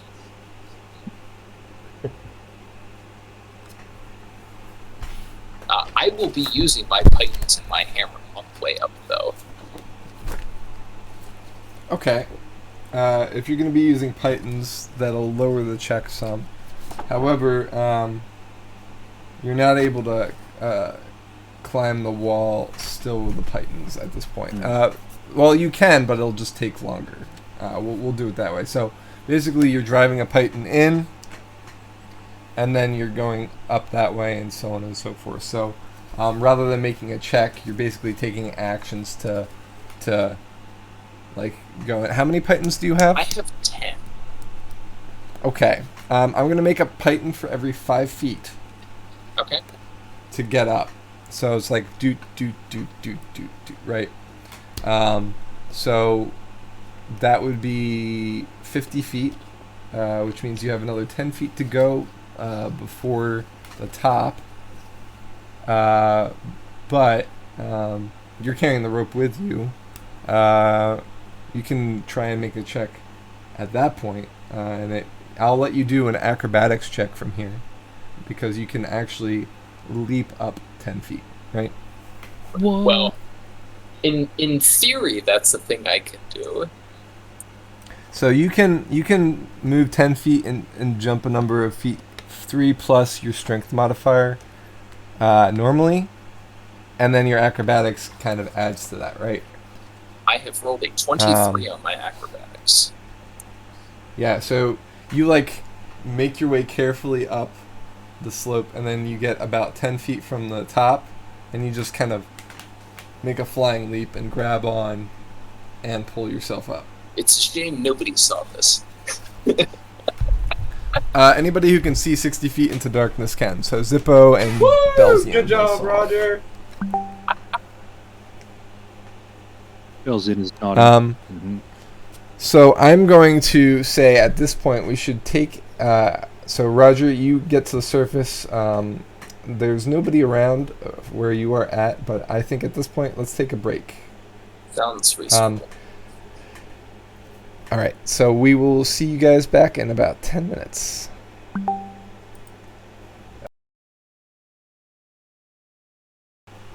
All right. We are all unmuted. Welcome back to the session. So Roger is up the shaft. The rest of us are still left wanting. I'm holding a table.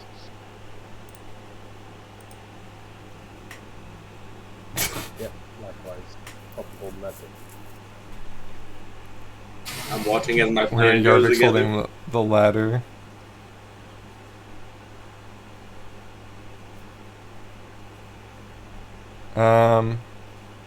So I'd say that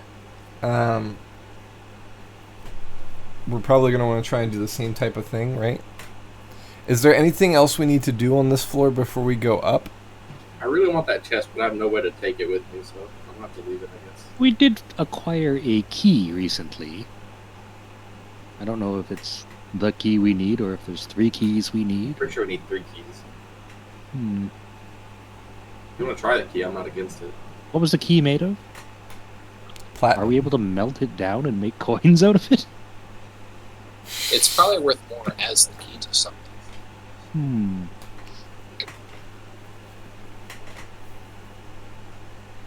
Yeah, we may be able to sell that back to the brothers, because they said anything we find at the goblin levels is ours to keep, and we found it at the goblin level. So like, this is ours, but we're willing to sell it back to you if we want to buy it. Belzian has no business on this level, so he's just waiting. Roger, are you dropping the rope down? I'll hold on to at least one end of it. Okay. Smart. What are you doing with that end? I'd say I'm tying an end off, but I've rolled less than 5 at least 3 times in a row now for tying ropes. Fair. Yeah, we'll tie an end off. How bad could it be? So the tracks here are fairly intact and well set. You find that they're easy to tie to. There's also loops along the walls that looks like have at one point been utilized for just such a thing. Okay. Well, we'll do the track. The track seems more stable than the wall. Okay.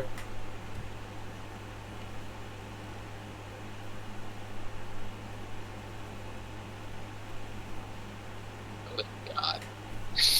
Nice. Okay, so you tie off the rope up above. The rope drops down below. And Mrs. Yarvik, it kind of falls right about there. Like right next to the ladder. Dinner is served. For those of you holding the table. Belzian makes no reaction at all. He's just like, Okay, so are we tying this end of the rope to the barrel again, like we did the last one? Yeah, that's probably the right thing to do. do I get to ride on this barrel again? Maybe. Hmm. We've tied the rope to the barrel. I'll do it. What is it? Sleight of hand? Yes. I'm gonna tie that rope so good. Good.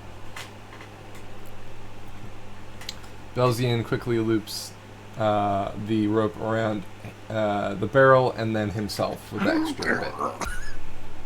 A little tight there, Belzian. Alright, well. I want to do this. I figure I'll continue to stay at the table with Belzian there, and the rest of you can go up first. Okay, and then Zippo will try to climb up. It's still athletics. Yes. Oh, Now we he have does both not climb up. Titans and rope. What was Now that? we have both Titans and rope. We do, and for some reason, so unfortunately for Zippo is a smaller gentleman. Still wants that chance. So the Pythons are kind of farther apart, and what you would think would aid him, it's still not enough to give him the grip he needs to climb up the wall. Zippo come back down. You know what? You guys go ahead. I'm gonna think about this chest for a little bit. I kind of really want it. Alright, Jordan, Yarvik. I'll go next. You don't. I'll go. We all get our turn. I think me and Roger switched roles. Against my Yarvik, using the Pythons and the rope, gets up. Alright, Jordan, you're up.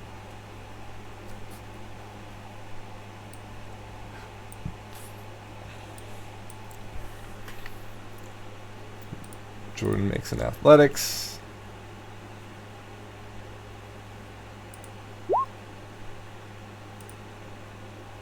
And gets up as well.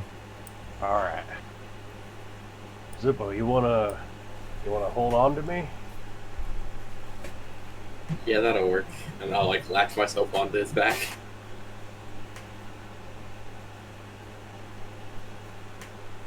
Is that cool? Yeah.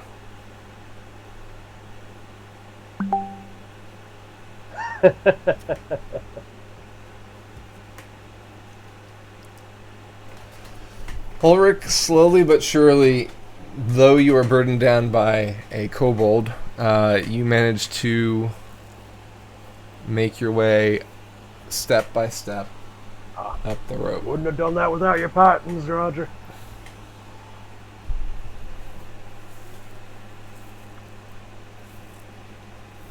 And that very well tied knot there. That's a good one.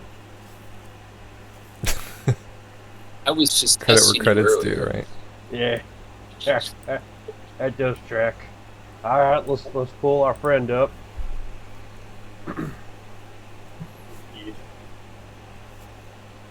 Jesus Christ. Remember, you're doing it at advantage because I'm assuming somebody's helping you Yeah, again. I'll be helping. It's like a tug Yeah. of war, but we all win. 16. Okay. Imagine a tug of war where we're all pulling in the same direction. Think how much more efficient that would be. Elzian has his legs So- over the barrel, just swinging them like, woo! Belzian, this ride is a lot smoother than the last one. Every once in I mean, like, you're kind of like scraping along the wall, right? The barrel doesn't seem to be in great shape from the multiple journeys up, but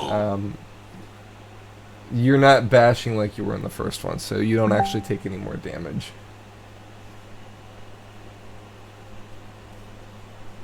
And everybody is up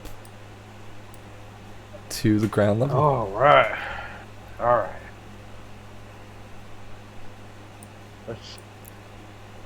Let's go check on everyone.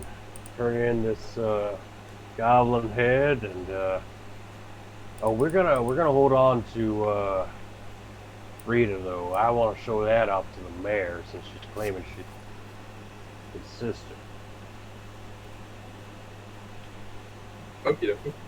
I don't think the brothers are gonna pay us anymore just because we killed a queen. They're gonna pay us for the king. But they'll pay us for the key since it's technically ours because they said we could keep it if we found it on the goblin level where we found it at. Well, yeah. That seems fair. We'll get our payment first for services rendered before we Mention the attempt to key. extract any more from them. That's Yes, also yes. a good idea, yeah. I wonder if my ice All right. burn hill is still setting up here. Rest in peace, all of my Titans. Zippo will hand you his 10 Yeah, Titans. Belzian didn't really. They're lost as a Zippo small had pit. Pythons all along. Don't you have 9 Pythons? Because you left one Oh, yeah, or two, I have 8 Pythons? Yeah, so I'll give you 8 Pythons. Yeah. But here you go. I wasn't using them anyway. I'm they going to kobold restock on. sized? Zippo, I'm going to restock on all of my adventuring gear when we get back to town. Don't worry about it. Okay. You might need those. Maybe someday.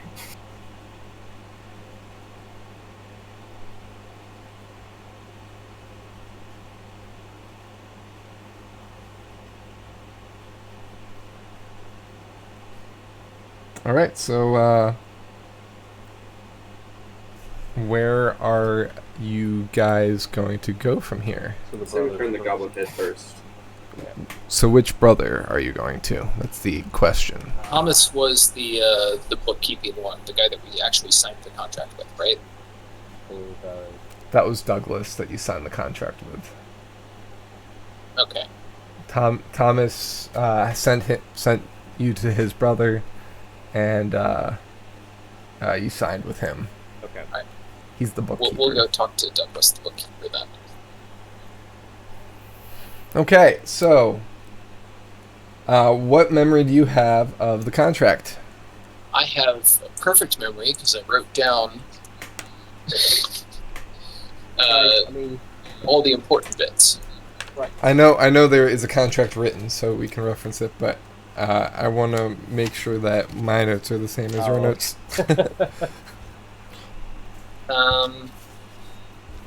Let's see.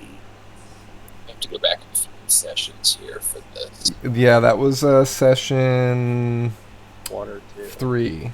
Session Session 3. 3. Let's see. Direct quotes from Douglas. Unless you kill every single goblin, the only way to end this is to stop the leader. We need a document signed by Auric or Auric's head. We have Auric's head.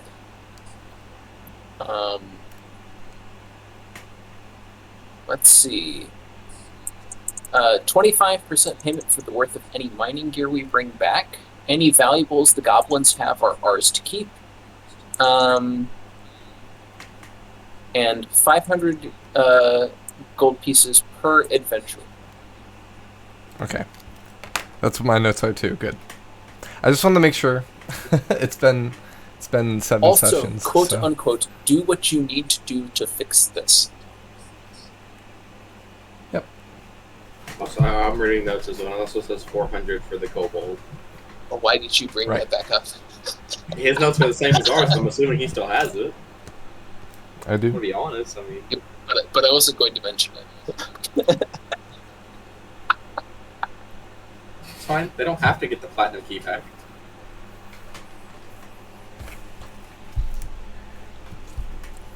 All right, so you guys head to Thomas's office. Douglas's office. In the warehouse. Or Douglas's office in the warehouse, excuse me. Yep. Dougie. I got confused. All right, so you head back up the stairs to the office that overlooks the warehouse. Douglas is tidying up papers and putting away a small box in one of the drawers of his desk, and he looks up at you all in surprise. Didn't expect to see us again, did you? You look like you've seen a ghost. Well, I thought, but shit.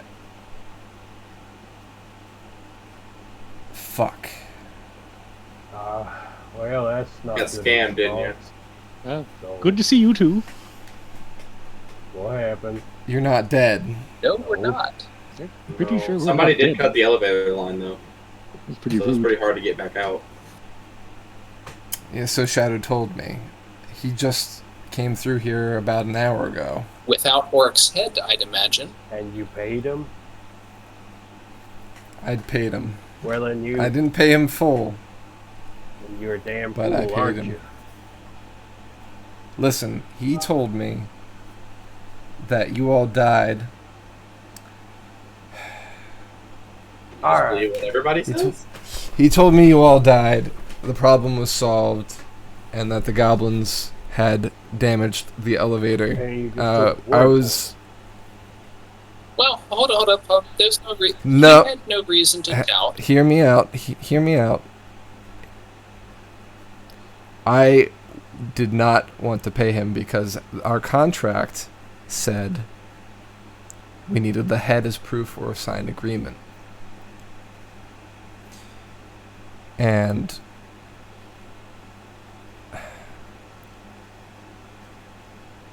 he threatened me. Alright, well, do you know where And he I went? feared for my life.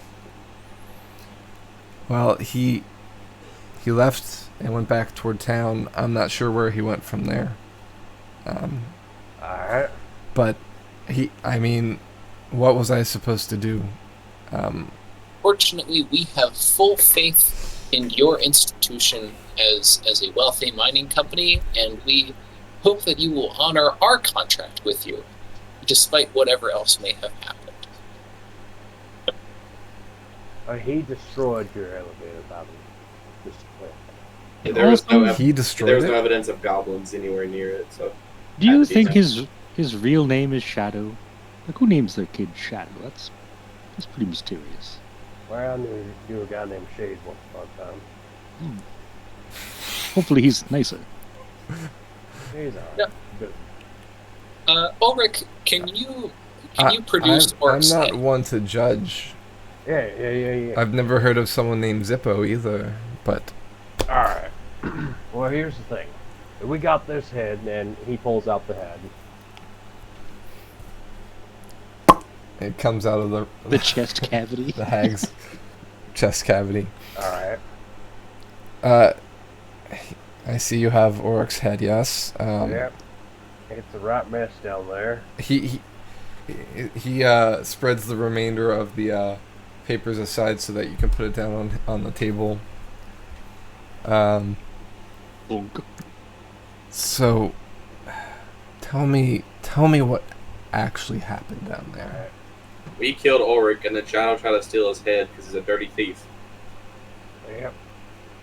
But I mean, what happened? Alright. Like what? Specifically, I killed Ulrich with some awesome magic skills, and kind of destroyed his whole life right there.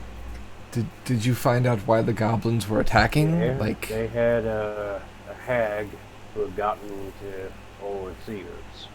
oh dear God. Now that's something we're going to be taking up with the mayor, and you don't need to worry your your head over. So she's dead. She's also dead. Yep, shot her right in the face. And her corpse here too. Yeah. But we don't expect payment from her, from you. That is something that we're going to talk about with the higher authorities.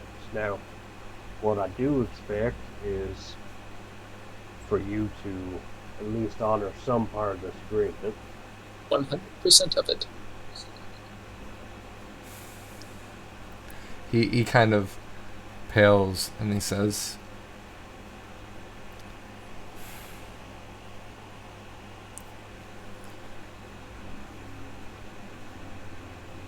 the contract I made with Shadow was the same contract I made with you for the same amount. Shadow got half of that. Alright. The contract I made was for as much as we could pay. The rest of our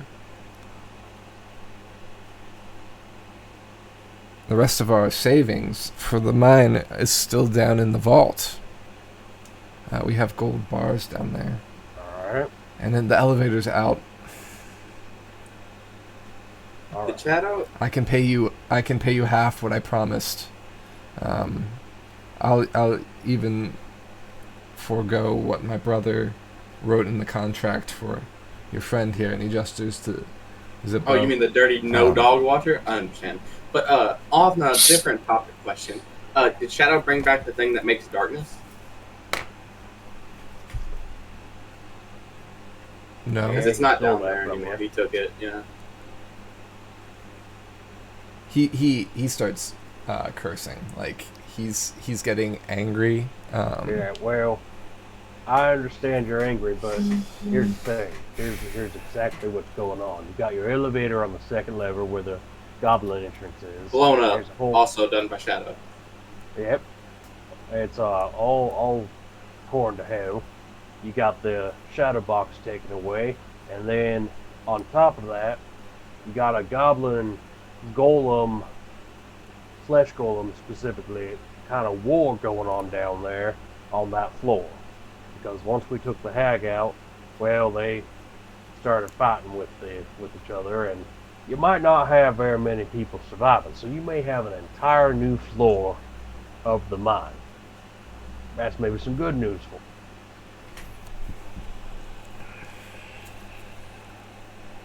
Here's what I need to know. What do you actually know about Shadow? When did he come to see you? Did he give any indication of who the hell he was? He said he was from up north. Up north. Alright. He wasn't a very specific man, and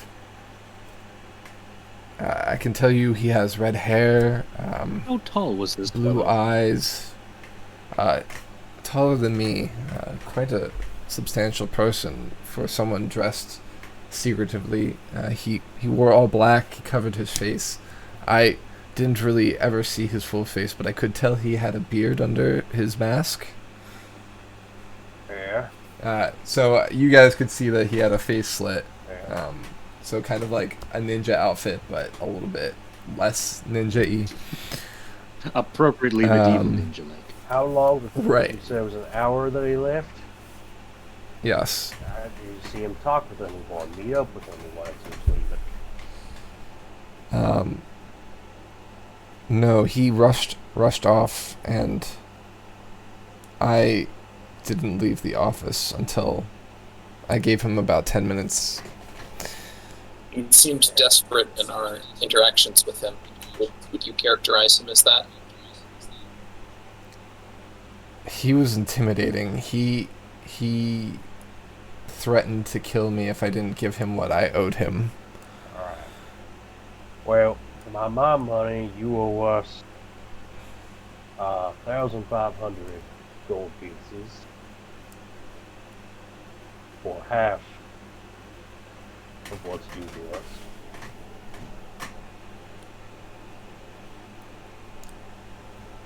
us. He brings the box back out and empties it on the table. That's literally all he has. And here's Here's what I'm gonna say. And by the way, out of character, it's impressive that even though he was being threatened to death, he only gave up half. Yeah. Oh yeah, no, absolutely. Here's what I'm gonna Man say. after my own heart. So that is math that I can't do right now. 250 gold for each of us. And here's what I'm thinking.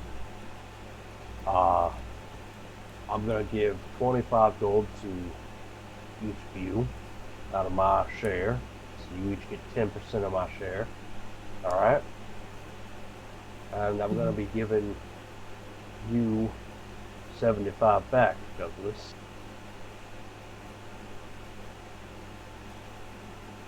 He looks You confused. can consider that down payment for an investment from the Oakenhearths.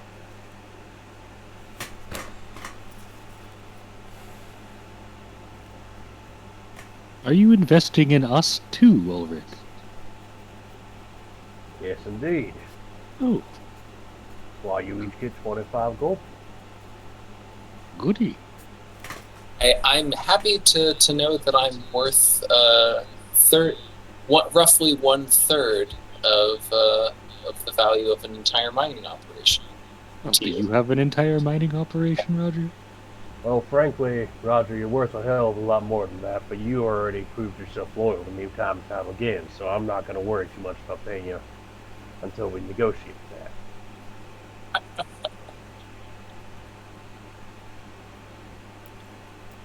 What else can you tell me about down there? Flesh golems? Hopefully they'll be taken care of by the goblins. Or vice versa. So did the hag create those? Yeah. It seems like they went berserk without her influence to control them. How does the first level look? Was the vault breached? Not to our knowledge. We left it sealed every time that we got out of there.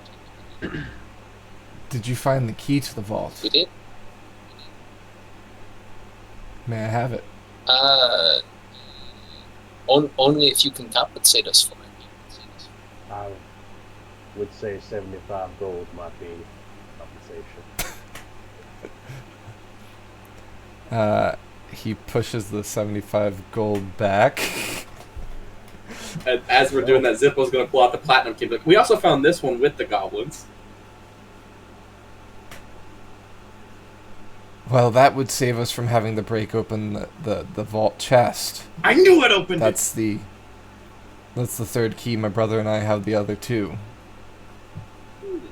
Per our contract, this one is ours, and you must be compensated for it if you want to have it. Well, now, but that does seem to me like the Oakenhearth family did just make an investment, now didn't they?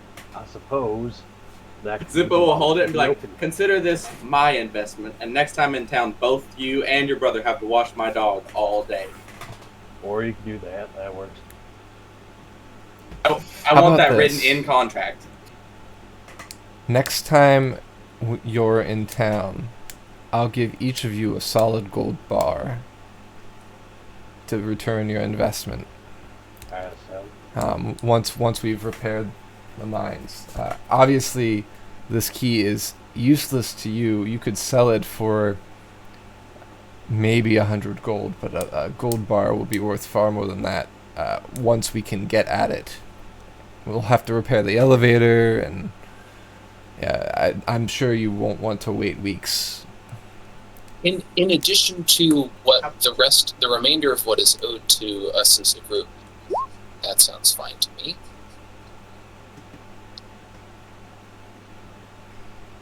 That's fine. But in contract, I wanted to state that your brother at least has to watch the dog for an hour.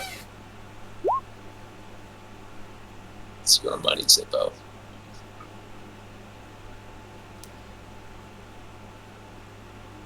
I'm not sure you'd be able to get that signed. he chuckles lightly, like almost humorless, but not quite. Well, I'm I'm going to say I do appreciate your candor. I would recommend being a little more cautious with your contracts in the future, but I understand you're under duress, and it's time to... I mean, what could I I understand. I understand you were essentially robbed. That's no good. So we're now going to go find this asshole. We're going to take care of him. He nods and he says, "Get that bastard. The town guard, you might want to alert them that there's been a theft. Maybe he's still in town." Yep. That's the next step, and then maybe to the mayor after that. Mm-hmm. Find any lead. If you ever go back down there to make friends with the goblins, ask for a nice guy named Vort. He's pretty friendly. He's got Maybe 3 he'll- kids. Maybe he's a family man. You know, maybe he's the new king by now. I don't know how goblin culture works. Maybe don't mention it. We've actually met Vort before, as the king had a few people that interacted with us for him, and Vort was at one time that. Jolly good. Tell him Zippo says hi next time you see him.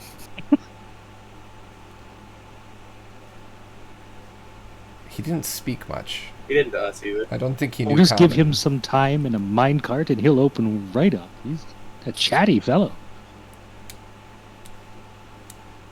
I'll keep that in mind.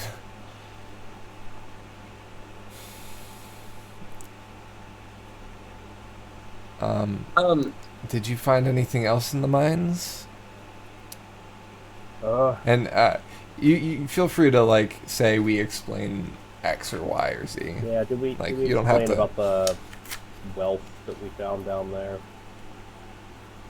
I mean, we can. Per our contract, it is ours. So, And how did we take that wealth up? Just fit in our pockets. Pocketed it. No carry weight. Yeah, I assumed for the 2,000 copper that you split it up between you into your bags. Yeah, did we just divide by 6? Kind of thing? Yeah, that's what I assumed. Okay, we should probably do that math when we're doing leveling stuff. Good idea. Yes. So I am actually curious what the state of our contract is now that we've received a half payment. Can we get in writing what we are still owed? Sure. So since the contract has been basically broken by the Mithril brothers, due to no fault of their own, or maybe fault of their own, depending on what your opinion is on the matter, he goes and drafts a new contract that you are owed a gold bar each, and as well as 250 gold each on top of that. Contract 1 gold bar plus 250 gold per person, 6 people. I'll sign Zippo will lay the platinum key on his desk, and as he's laying it down, any chance you're going to tell me what's in the chest? He just said earlier that that's where the gold bars are. Oh, Zippo wasn't listening. He's too busy. He's too busy thinking about possibly getting him to watch his dog. So. Thomas and Douglas Mithril have the remaining 2 keys for the chest. We wouldn't have gotten in without them anyway. Fair. Sad, but fair. So Roger will sign this new contract and destroy the old one now that we've been paid.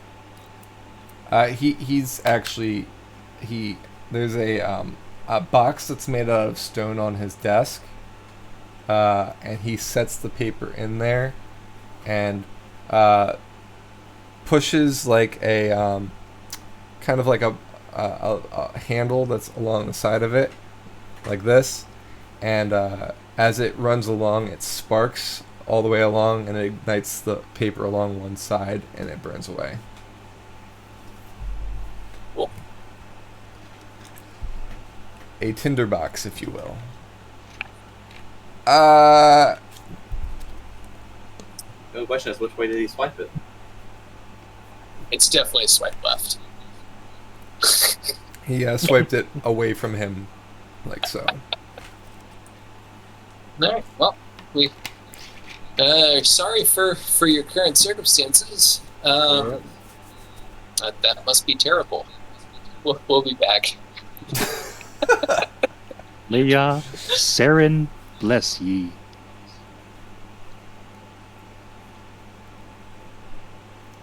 Thank you for your help, and may we meet again. Good luck on your quarry. Yep. Bye bye. Tell him that Douglas sent you. As long as you've killed him, Wait, do we don't let him. do we live. tell him that? Do we tell him that after we kill him? I don't understand. No. As we're getting ready to kill him, Douglas sent us. Or, Oh, okay. you know, Or like if we see him in a crowd, we kind of just scream it. Douglas is like a little excited about this, and he's like, yeah, that. No, guys, we're doing it all wrong. We gotta like see him in like a chance by crowd and scream that Douglas is sending killers after him, and then hope we catch him. Can we write him an ominous letter? Dear Shadow, Douglas sends his Has regards. anybody got the spell Sky right? Get a banner. And I guess you guys are discussing this As we're walking out the door? as you're leaving. Get a banner commission. Just put it above the clock. all right. Douglas actually leaves with you and begins talking to workers and getting production started again. It's only halfway through the day as you are exiting the mines. It's probably or the warehouse. It's probably like 1:30, 2 o'clock. Perfect time to well- talk to the town. Yeah, exactly. Talk to the town guard. So there are 2 guards that are stationed here at the mines per the threat. All right. Yeah. I mean, since they're there, we can find out if maybe they spied where Shadow's gone. I mean, obviously he went north, but or northeast, west rather. But maybe they might have some idea. Yeah, we currently have no leads. Which direction? So next? the town guards point to the stables that were at the mines where Shadow had his horse. They said that he rode off toward Jewel. All right. Well, what's the quickest way to let your chain of command know that they robbed Douglas and he is a no good thief? Well, we can go into town right now. Are the goblins dealt with? Are they still going to be a threat? Shouldn't be for the time being. There's a bit of a goblin and flesh golem war going on down there. They have no king, so Or Queen. or queen. Flesh golem. Long Oh, story. Long story short, they have no elevator to get up anyway. Even if the goblins do beat the flesh golems and decide to attack, they have no elevators, so they probably have no real good chance of coming up right now. The goblin threat has Okay. been dealt with, I think. We did meet a shady goblin. They named Vort, seem- though, so you might want to watch out. They seem they seem relieved by this, and they nod interestedly in you name dropping a goblin and say, "Okay, we'll make sure to report that." And they start heading off toward town. One stays his post, however, and he says, "Let me know if they relieve if they want relief. Obviously, I need to still keep watch till." So he basically one's staying and one's being a messenger before they make up orders. You know what I mean? Good. I assume at this point you're also heading into town. Yeah. Yes. Okay. So, you've notified the town guard. At this point, I'm going to say that you are, now that you've caught your breath and everything, we now activate level up. So I guess on your way you can also divvy up supplies and whatnot. So for the copper, it's 333 per person. One person does get one item. For the gold, just that's 10 per person. It's 150 silver. And that is including Jordan, of course. And then, Yep. Roger, if you didn't see my notes, that's 75 because you were handing the key over. The 75. So for those of you who are not used to adding stuff to your inventory, if you go into inventory on your player tab, you see action spells, inventory, feature traits. So click on inventory.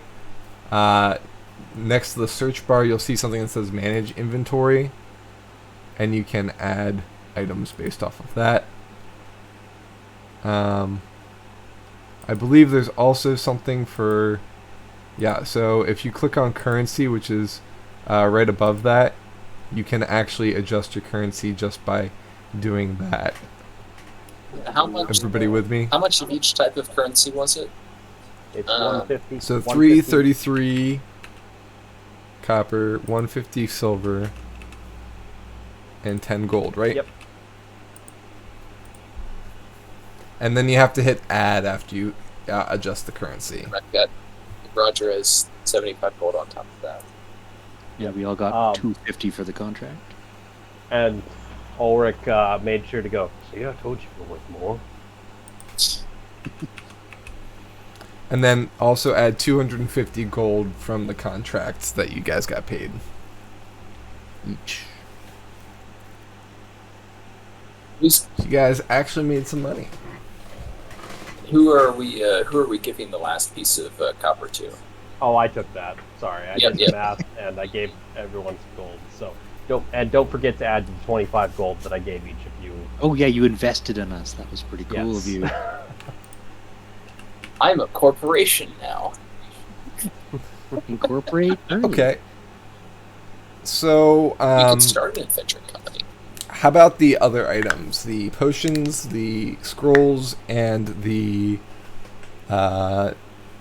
unique items. We need to get them appraised. They're not really worth anything unless we know what they are. So Jordan can do identify. He can either cast it or he can do it as a ritual, which takes 10 minutes. So he'll probably identify stuff while we're doing either a short rest or just as we're going to be taking a rest for the night to identify stuff. That would be good, yeah. I was about to say, for the level up, well, we got rid of the platinum key, but for the level up, I remember you said I had to speak to my patron, I think. Yeah. I just want to make sure that mine didn't kick in yet, technically, because I haven't been able to talk to him yet. Yeah, and I mean, we'll just say that will happen. Like it works now, but that will happen. Yeah, he gives me like a when we little take taste of it right now, and then when I talk to him, it kicks the rest of it in. I got you. So we should go get all of the jewelry that we found appraised and consider selling it. So I don't know if any of us really want to hold on to any of that stuff. The scrolls and the potions are probably good to keep once we know what they are, though.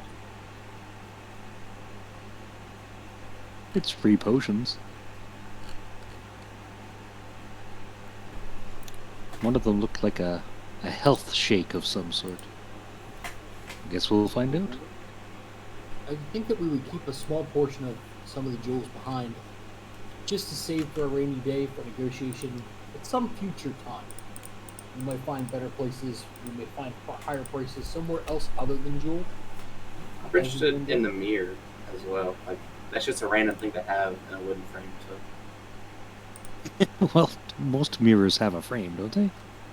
Yes, but why would a goblin or a hag have one in like a chest? Like, if you're not gonna have it on you, then what's the point of it? I feel like it's magic. Maybe it was the doppelgangers to see if their doppelganging was working. Yes. You ever practice in the mirror? Do you ever hype yourself up in the mirror in the morning? No. Maybe you should start. Frankly, Zippo is hype enough all the time. Reddish-looking potions and a larger reddish looking potion. I do like the turtle person picture. I don't know who the turtle person is, but they look pretty rad. Are we able to discern if the picture of the turtle is like a male or female, or of like any noble birth or anything? Like, what do we get from this little locket? You could do a knowledge nature check. Yeah. Sure. Let's go for nature. Roger doesn't know anything.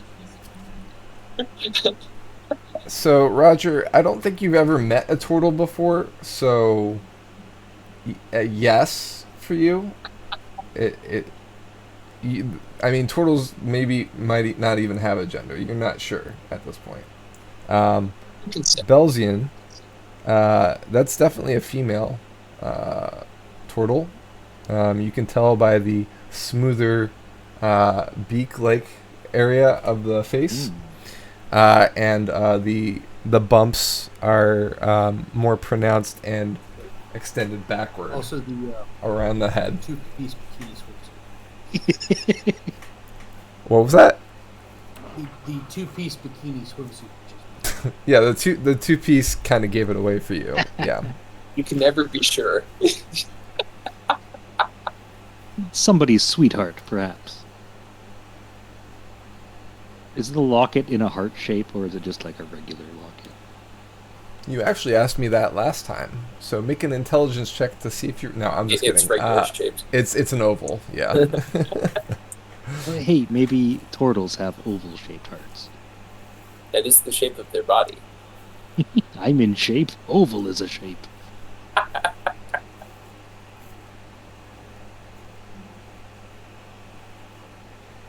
It's an oval, guys. All right, so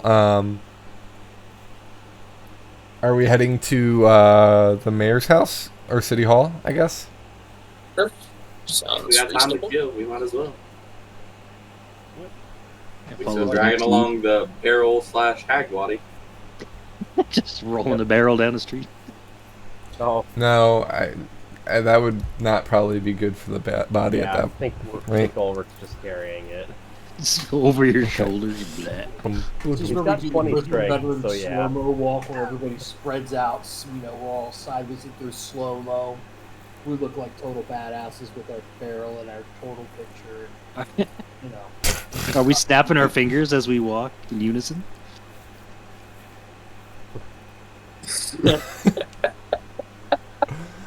Upon So- whenever we're doing this, Zippo's newfound powers start to kick in, and he doesn't realize it. That's not what I meant to click on.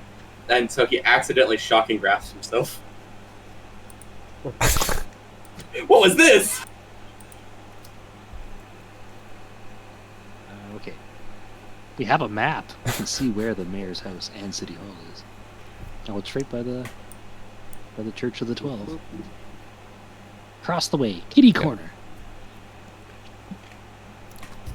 So the town center kind of overlooks, or sorry, city center, I should say, because Jewel is a city, not a town.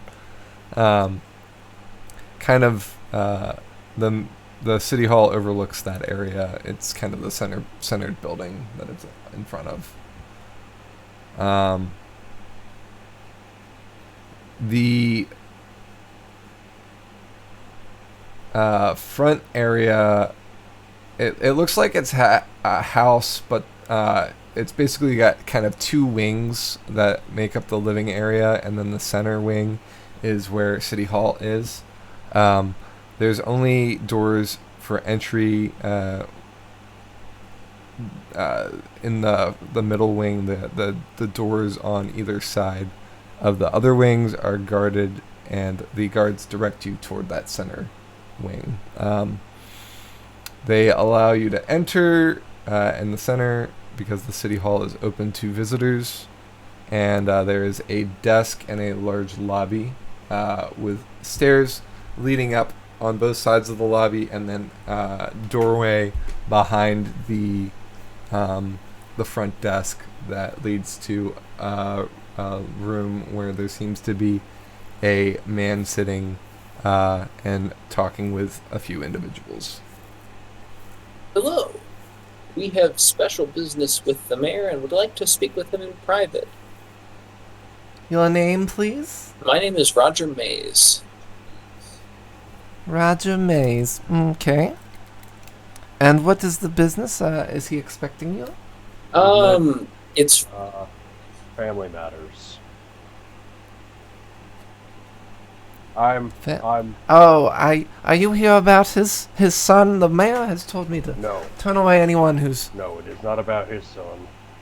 And if you need, something a little... I don't mean anything fancy, Roger, but Oakenhearth. My name's Ulrich Oakenhearth. Mayor won't know me, but you might know the family name. It does seem to ring a bell. Oakenhurst are from the northern lands, aren't they? Yep.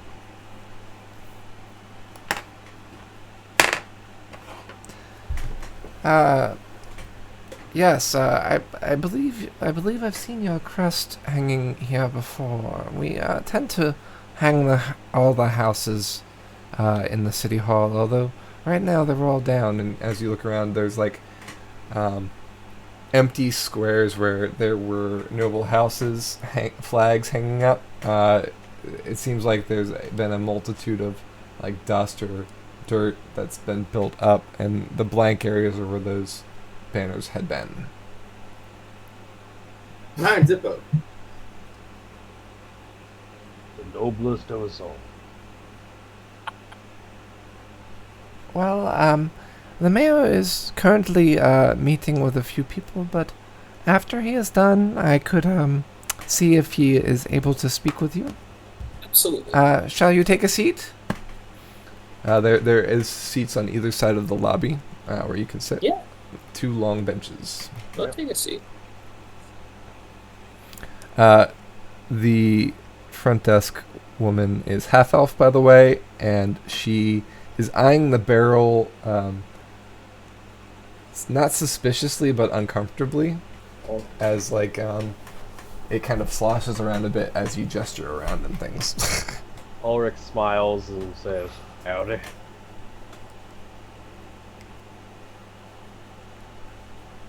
So, after about 20 minutes, the mayor seems to finish talking with the 3 individuals that he was meeting with, and he takes a seat again. He had been around his desk, kind of chatting with them.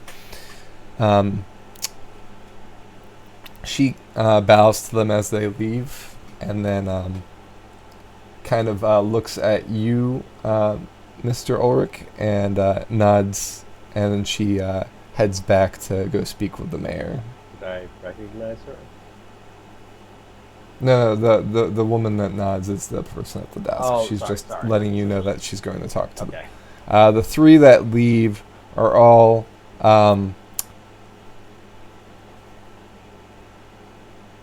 they're all human. They are kind of like largish men. They have worn hands. They look like they're maybe people that might work at the shipping area, perhaps. They have that same kind of dress that the people at the shipping area had.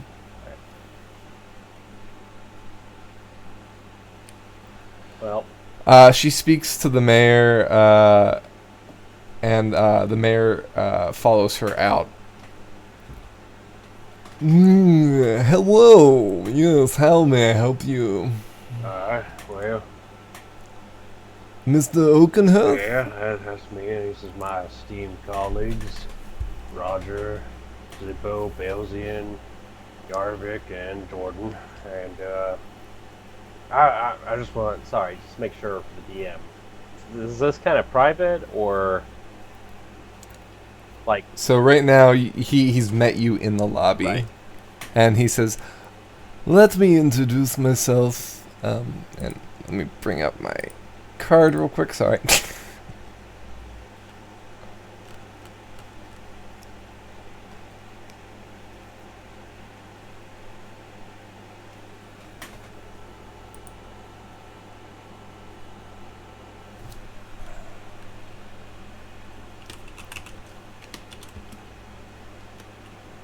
I already want to slap him. Belzian has never met a Mr. Mayor before, and he's enraptured.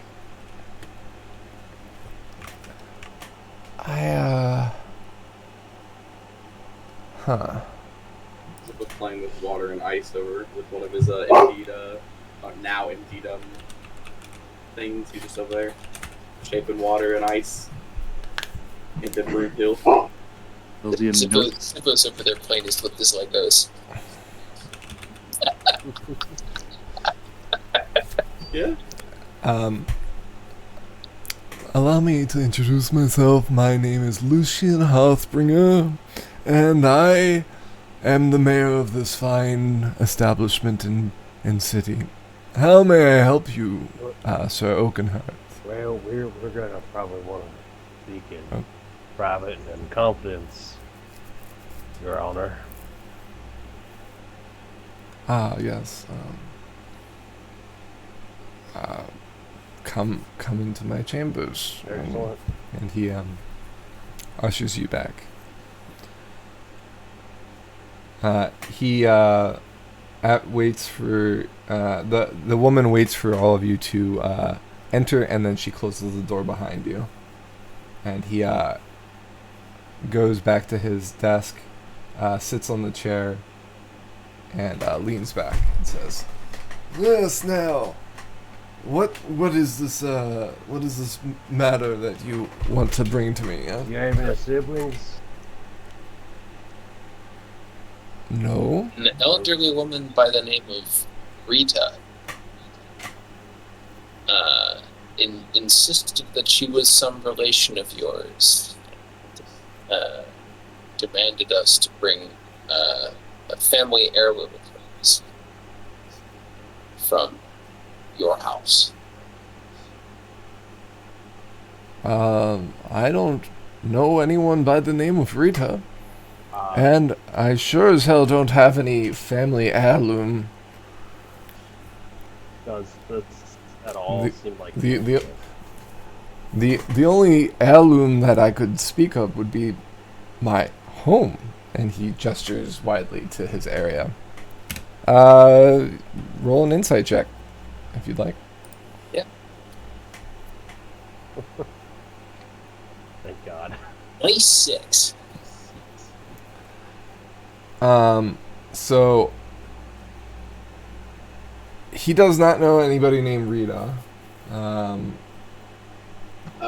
There may or may not be an heirloom. He does. It's not just the house. You know that he's not completely truthful about that, but he seems to believe what he's saying to you for the most part. And Zip was like, so you don't know her name, and he'll shape water, the Brunhild, into her face as best he can remember it. We encountered an old witch. Maybe Zippo can conjure up. So her face is intact. Yeah, I know, but I don't think we want to shock him it's with the just body her yet. chest. not yet.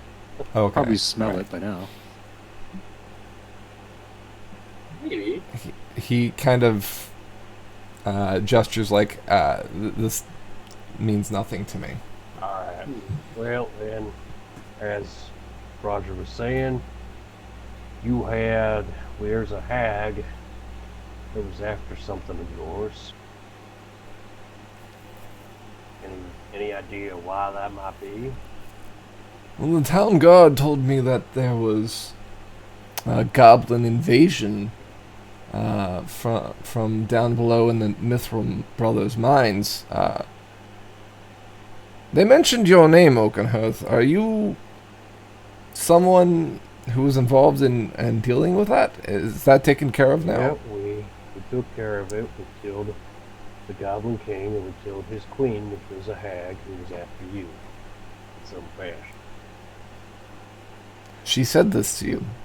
Yeah, tried to make it you. Well, I would imagine that, being who I am, anybody who would be after this town would be after me. I mean, it is my city after all. Naturally. Did you maybe ask a random traveler for something, and it happened to be the hag, and she's really mad about it? Maybe that you didn't pay up on it? I don't know. I have no idea. Did you ask for a child, maybe? I know hags sometimes do that. No, But that is. quite the contrary. You asked for a month. I haven't left the city in a long time. I have too much to do here. Yes.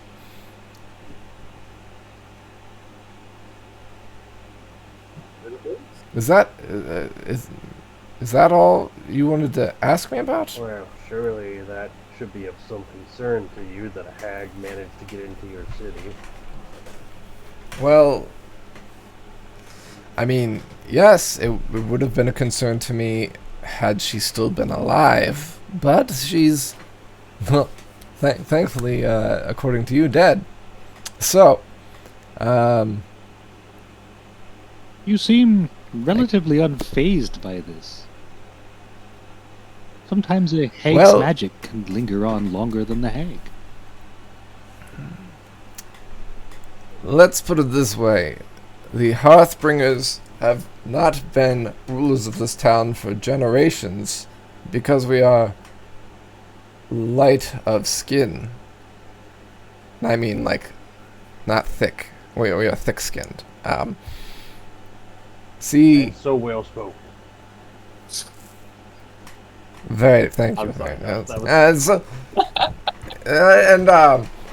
Well, we have much other dangers attacking the city already. We have the hag that you told me about, the goblin attack, the nagas that have been attacking this town for months. You get hardened to it after a while. We're happy to hear that there's nothing for or one such as ourselves to be concerned about, nor for one such as yourself to be concerned about. I will let the town guard know that there's a danger of hags. I haven't heard of a hag being in this area for a long time.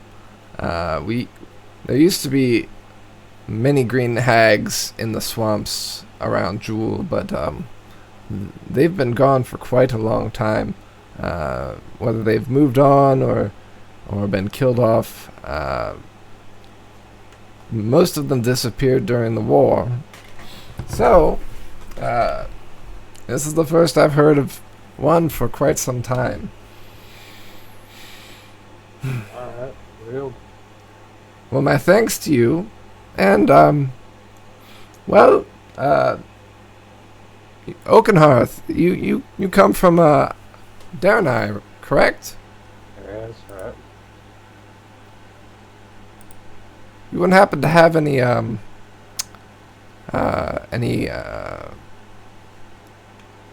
items from there at all? I'm a worldly man. I like to collect things. You wouldn't happen to have any wood sculptures from there or anything, would you? Oh, that's interesting. You're a collector, you say?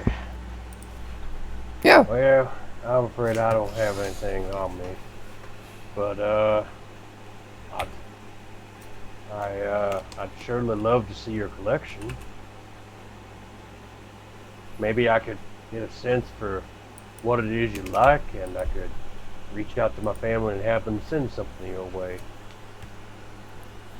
So he begins to gesture to various trophies that he has on the...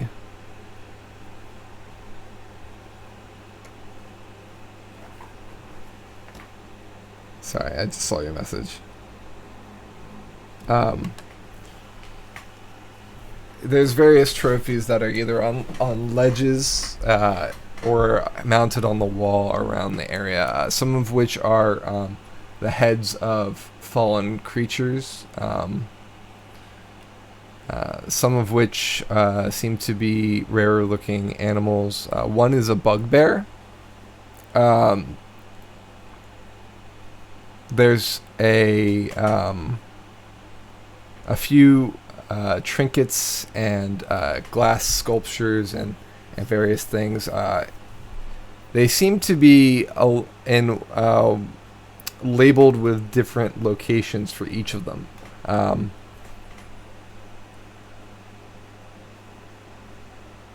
there is, in a quick scan, you don't see anything from Darren I, Okay. which is probably why he asked. Yeah, as Ulrich's kind of looking at all this, he says, yeah, my uncle, he's a big collector of magic items. Do you ever collect any magic items? I don't like to mess with magic items much because, well, people either tend to want to take them or they are more worthwhile in the hands of those who can use them. Most of my things are various arts or trophies that I've either collected or commissioned. Well, you say most. I mean, that surely means you got something.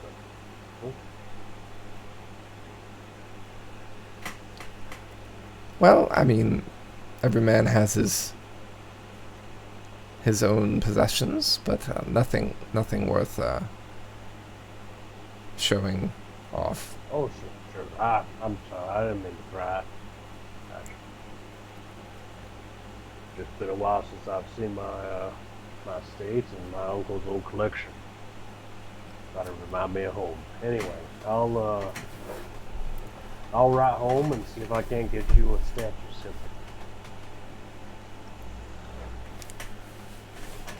I'd much appreciate it. Yes. Yeah. Hope you have a good He rest kind of of your day, sir.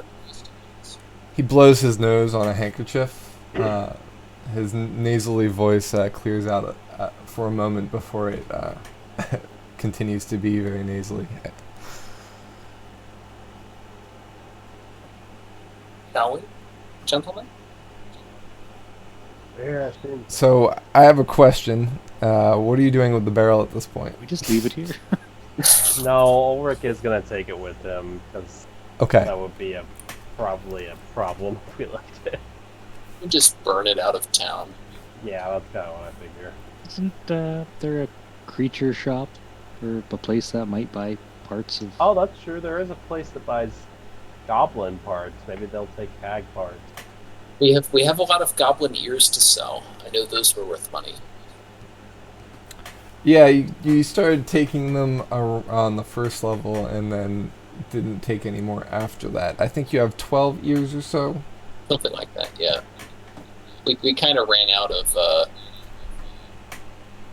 functional goblin corpses to take ears from. Or you were kind of in a hurry. Yeah.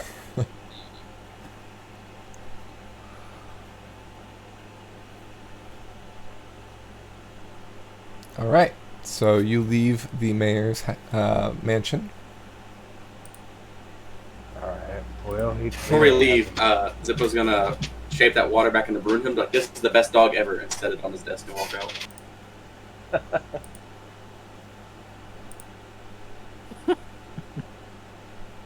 He's like, oh, and he looks interestedly at it as you walk. As we're out. going, be careful, it might melt in a little bit. It is ice. Janice, this needs to go in the cold room. Oh, how wealthy Janice is this hurries. man that he could afford an ice box to store ice sculptures and just has that on hand? A man who's the mayor of a town named Jewel. You have to know that this kind of wealth is like unimaginable to Roger. I grew up farming dirt, damn it.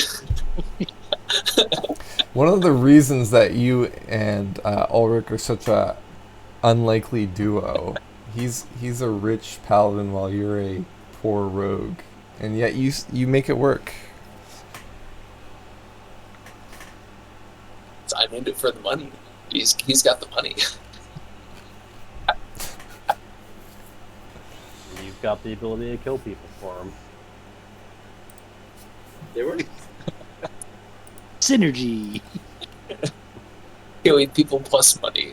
Name a more iconic duo. Shape water. Or, sorry, shape and water. Shape and water. Shaper and Brunhilde. Exactly. You see how happy he was? That's a man who knows quality and This guy knows what's going yeah, he on. understands. Zippo and dog figurines. I'm leaving. All right, everywhere, so- as long as I have water to use it for. What would you like to do now? Go retrieve Brunhild from the guard station. Okay. We should go visit the guard station anyway and talk to the captain. The Yeah, sergeant? Sergeant Brodin. Like a debriefing of sorts. Indubitably. Yes. Check in on Stumpy. Yeah. So, something that happened the session that you were away when we were up on the surface, Yarvik, is that Stumpy was no longer in the barracks. Farewell, Stumpy. We hardly knew you. We really, They told them that he had been transported over to the church. we only really half knew him. Fair enough.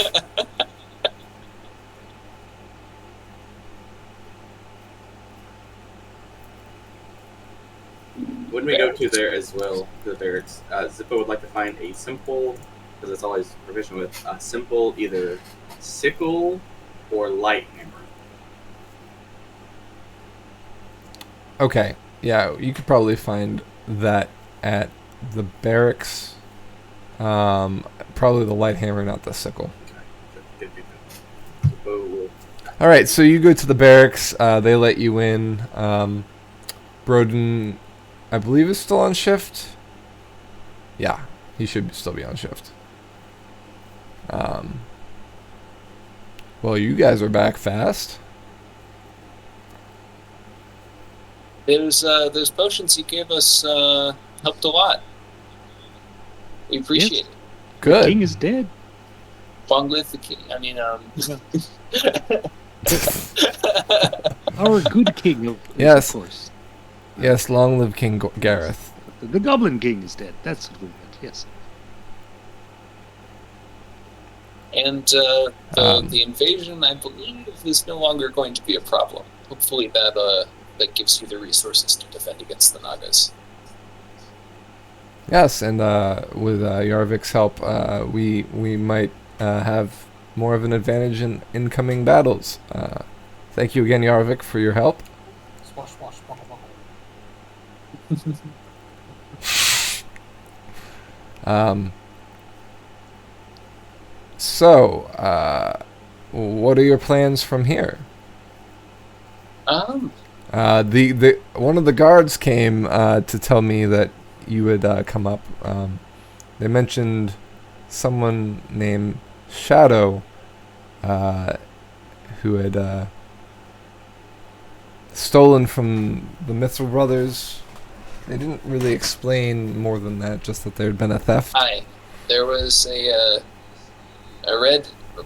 red-headed man wearing all black who probably came through on a horse.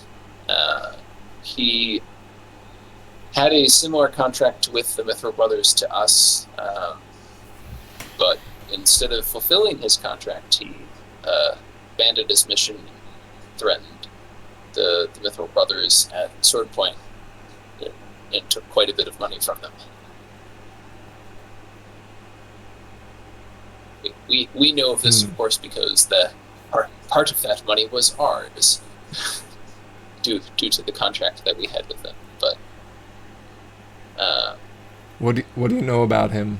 I could check. I could check with the guards at the town entrance to see when he came into town and when he left, if he did leave. If not, then we'll have to figure out if he's still in town or not. he was slippery and hard to catch the last time that we interacted with him. It's possible he's already slipped town without your notice. Worth looking anyway, but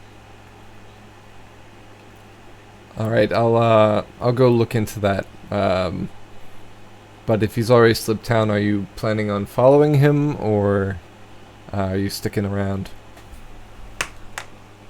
I'm not sure. I'd certainly like to stock back up on provisions and gear that we've we've spent, perhaps contribute some to the local economy before we head on. But I believe we're still heading in the direction of the capital. Ulrich can perhaps correct me if I'm wrong on this one.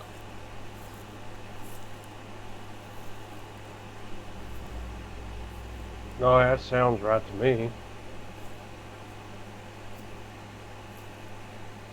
Are we gonna stay in Jewel at least one more night? Like, I think we still have our rooms. Might as well, Yeah, I believe you have the rooms for one more day. might as well stay one more night. You've paid for it after all. Give us some time to recoup and level up and do some town stuff. Skip the magic shop because none of us ever have to buy anything there. Yeah, if you pulled all your money together, you might not be able to buy anything still.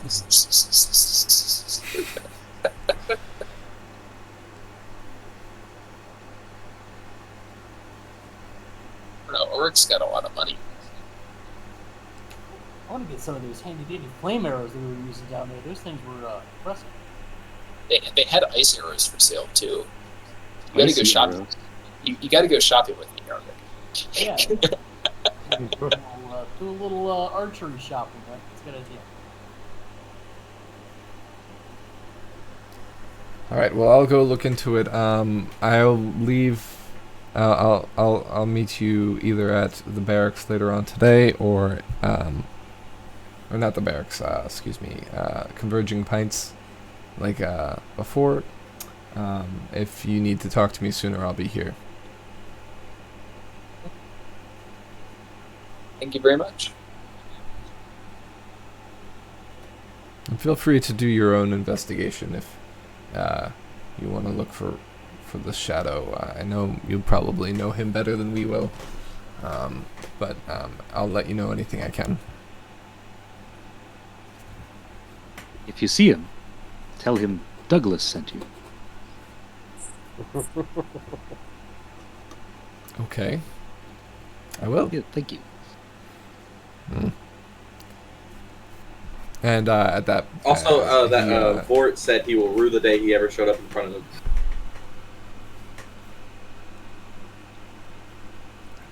he nods like, I don't know what that means, but okay. And he leaves the barracks to go to the East Road.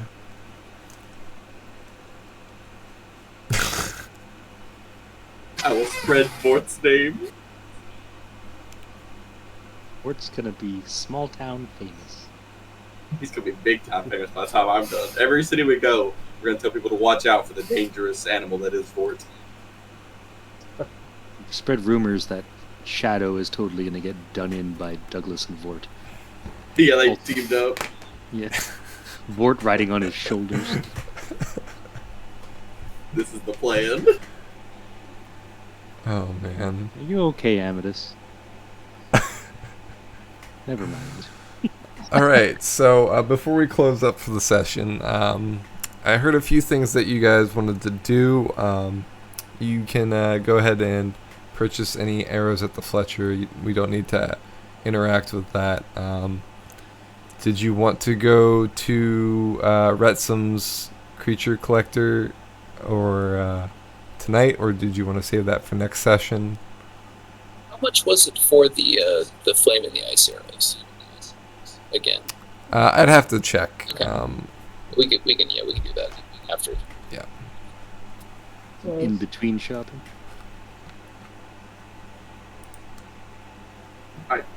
It's up to everybody else. I don't mind going there tonight. I'm sure it can't take long for him to buy a hag body.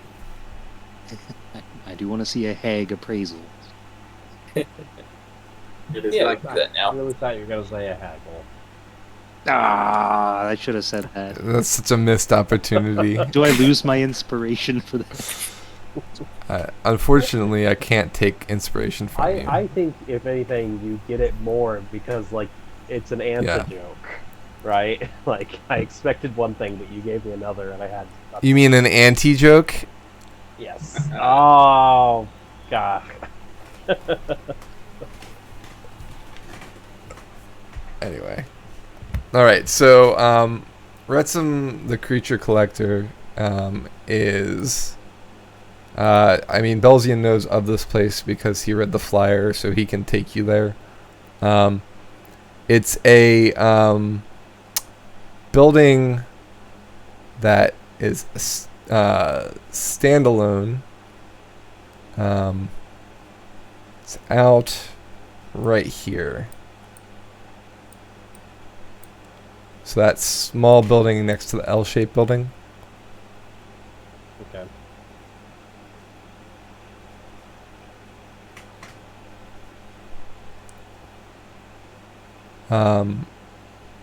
The exterior of it has herbs and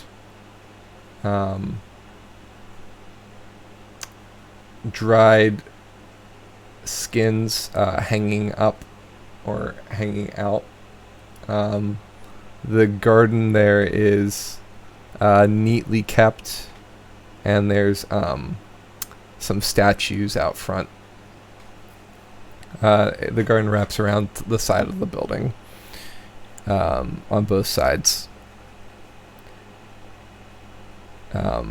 The door has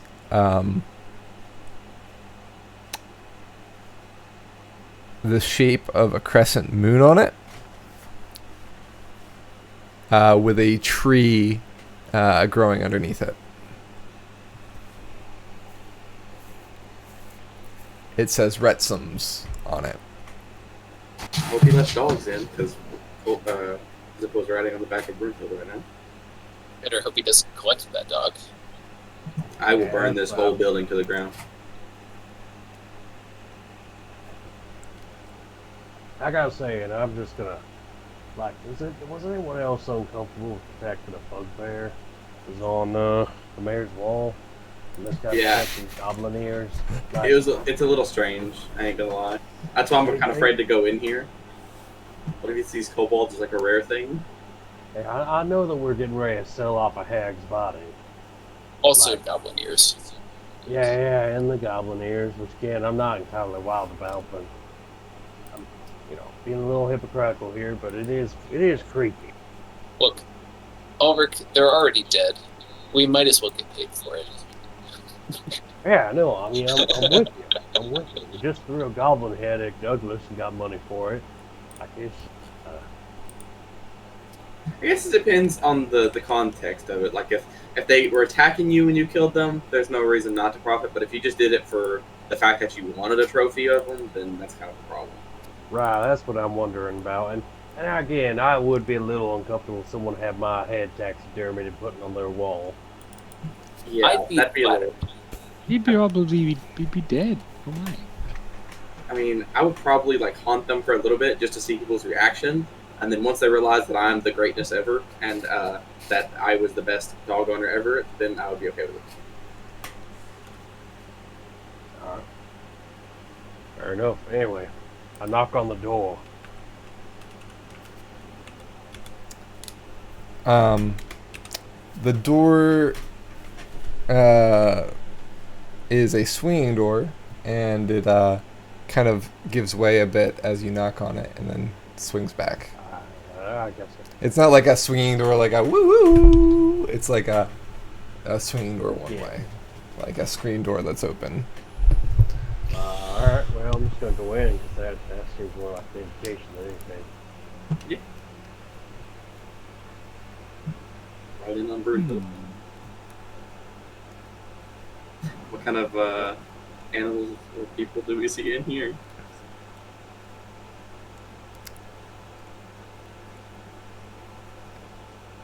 Hello, how are you this evening?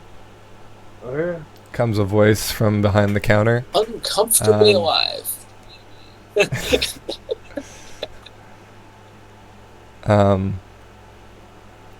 A dark-skinned elf, full elf, sits behind the counter.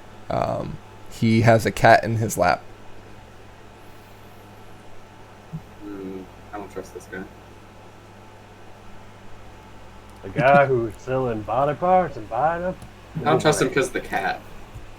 Yes, I am Retsum. Hi there. I Howdy, got a Rex. hag. I'm sorry, what? Well, sorry. I got a hag, and we got some goblin ears for you. Ah, excellent. A hag, you say? How much of one? Much as can be gotten. Most of a hag. Yeah, like a good 99%. About a hat. She's got a facial piercing, it seems. He seems much more interested in the goblin, or not the goblin ears, the hag at this point. He says, let me see her. One barrel full. Here you go. Take a look. Before I sell it, I am very curious to know what you intend to do with the body. Spell components, my friend. Alright. So if we chopped it into little pieces, would it be worth more? Only if you know how to use them. And he begins inspecting the hag, and he's muttering to himself things like missing a heart, skin damage, sanguination. He starts kind of like checking off things and thinking to himself, and he kind of like, there's like racks where like things have been hanging or will be hanging, and he kind of sets her into one of them, and she's kind of hanging by her armpits with her head laying there, and he says, well, I'll need to do a ritual on this one in case she comes back. That happens sometimes. Trouble that. We would not want that to happen. Can you describe the way she died? What happened? Puncture wounds. Tons of Yeah. them. A lot of eldritch blasting into her body. Arrow. But what killed her exactly? An arrow to the face, if I remember correctly. He turns to Yarvik, who was about to say something. Speak up, lad. Arrow to the face. Arrow to the face. It seems you got more of her chest here than her face. Close to comfort. What kind of arrow was this? There's an explosion mark here. It was a regular arrow. Concerning. Frankly, her body just kind of opened up and a bunch of green stuff came out. It made a really spooky sound, too. It was just like, all over the goblin cave. Did she have any minions? Yeah, a lot of goblins that were like sewn together to make little golems. If I remember correctly, her name was Rita. I don't remember. That explains this, and he gestures to her hands. She's missing 3 fingers on each of her hands. She only had 2 left. Oh. Alright. She must have been using her fingers to control the golems. It's a shame if you had those fingers. I'd pay probably 100 gold for the fingers alone. I'll give you 1,000 for her. Alright. And how many goblin ears do you have? 12, if I'm remembering correctly. Check your inventory. I'll have to check my notes because it probably didn't make it into the... That would probably be either third or fourth session.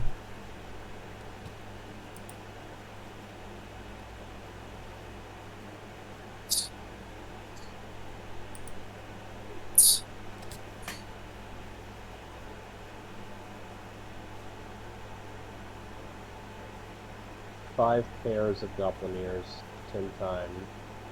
10. Your notes. Okay. I can give you 25 gold per ear pair. So 5. So 5 pairs, that's 125. what? 125. So 1125 for the kit and caboodle. Sounds That like a will deal be- to me.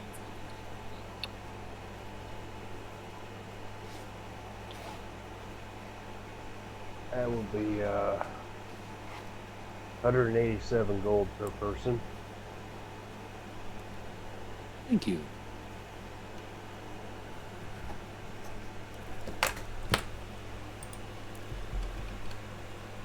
You have yourself a deal, Mr. Rex.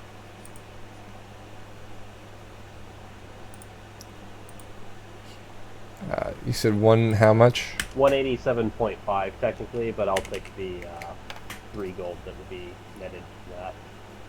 Yep. 190. For me, 187. I'm gonna get all He that.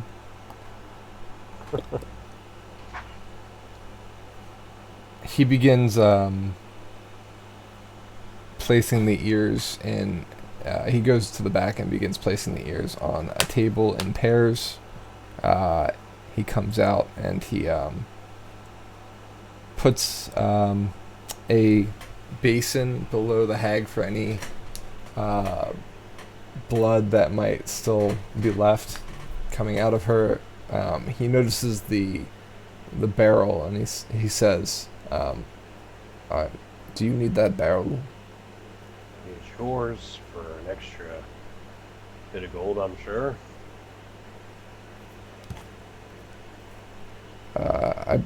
He looks in and he says, "Well, if I paid for the hag, I'd pay for the blood that's in it too, wouldn't I have?" But the blood's not in Well, her. it It's in seems the you barrel. didn't assess the blood that was in it until you paid for the hag.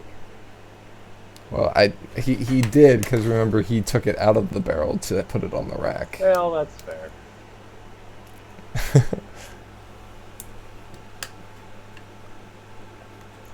Whatever. I mean, I could pour out the blood I'm and not. you I can keep don't the really barrel, want that's the barrel. fine. I'm not here to haggle. I was just.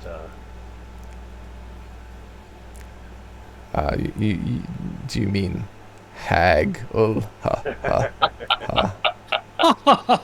When that joke happens, Zippo will cover Brunhild's ears. You don't need to listen to this. All right. Well, it was nice meeting you. Yes, if you come across any other creatures, please feel free to come by. I will pay you handsomely. All right.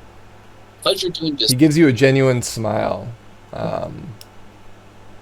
Like, not like a maniacal smile or like just a, like, he seems like some pleasant dude that collects a lot of creatures.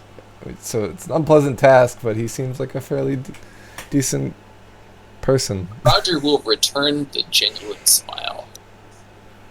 Zippo will just shiver down his spine as he slowly walks out with Brunhild. Just elf He things. begins humming to himself as he begins Harvesting. cleaning the hag body and starts to saw at different limbs.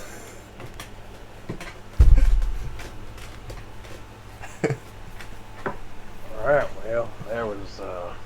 I'll pretend I didn't saw that. Oh. All right, so I think that's where we're gonna leave it off. That image swiftly burned into your mind. We'll leave off till 2 weeks from now. So 2 weeks from now is actually going to be September 7th. Is everybody good for that? Or signing. Heck Best yes. of my knowledge. Okay, and we can check in on that and whatnot.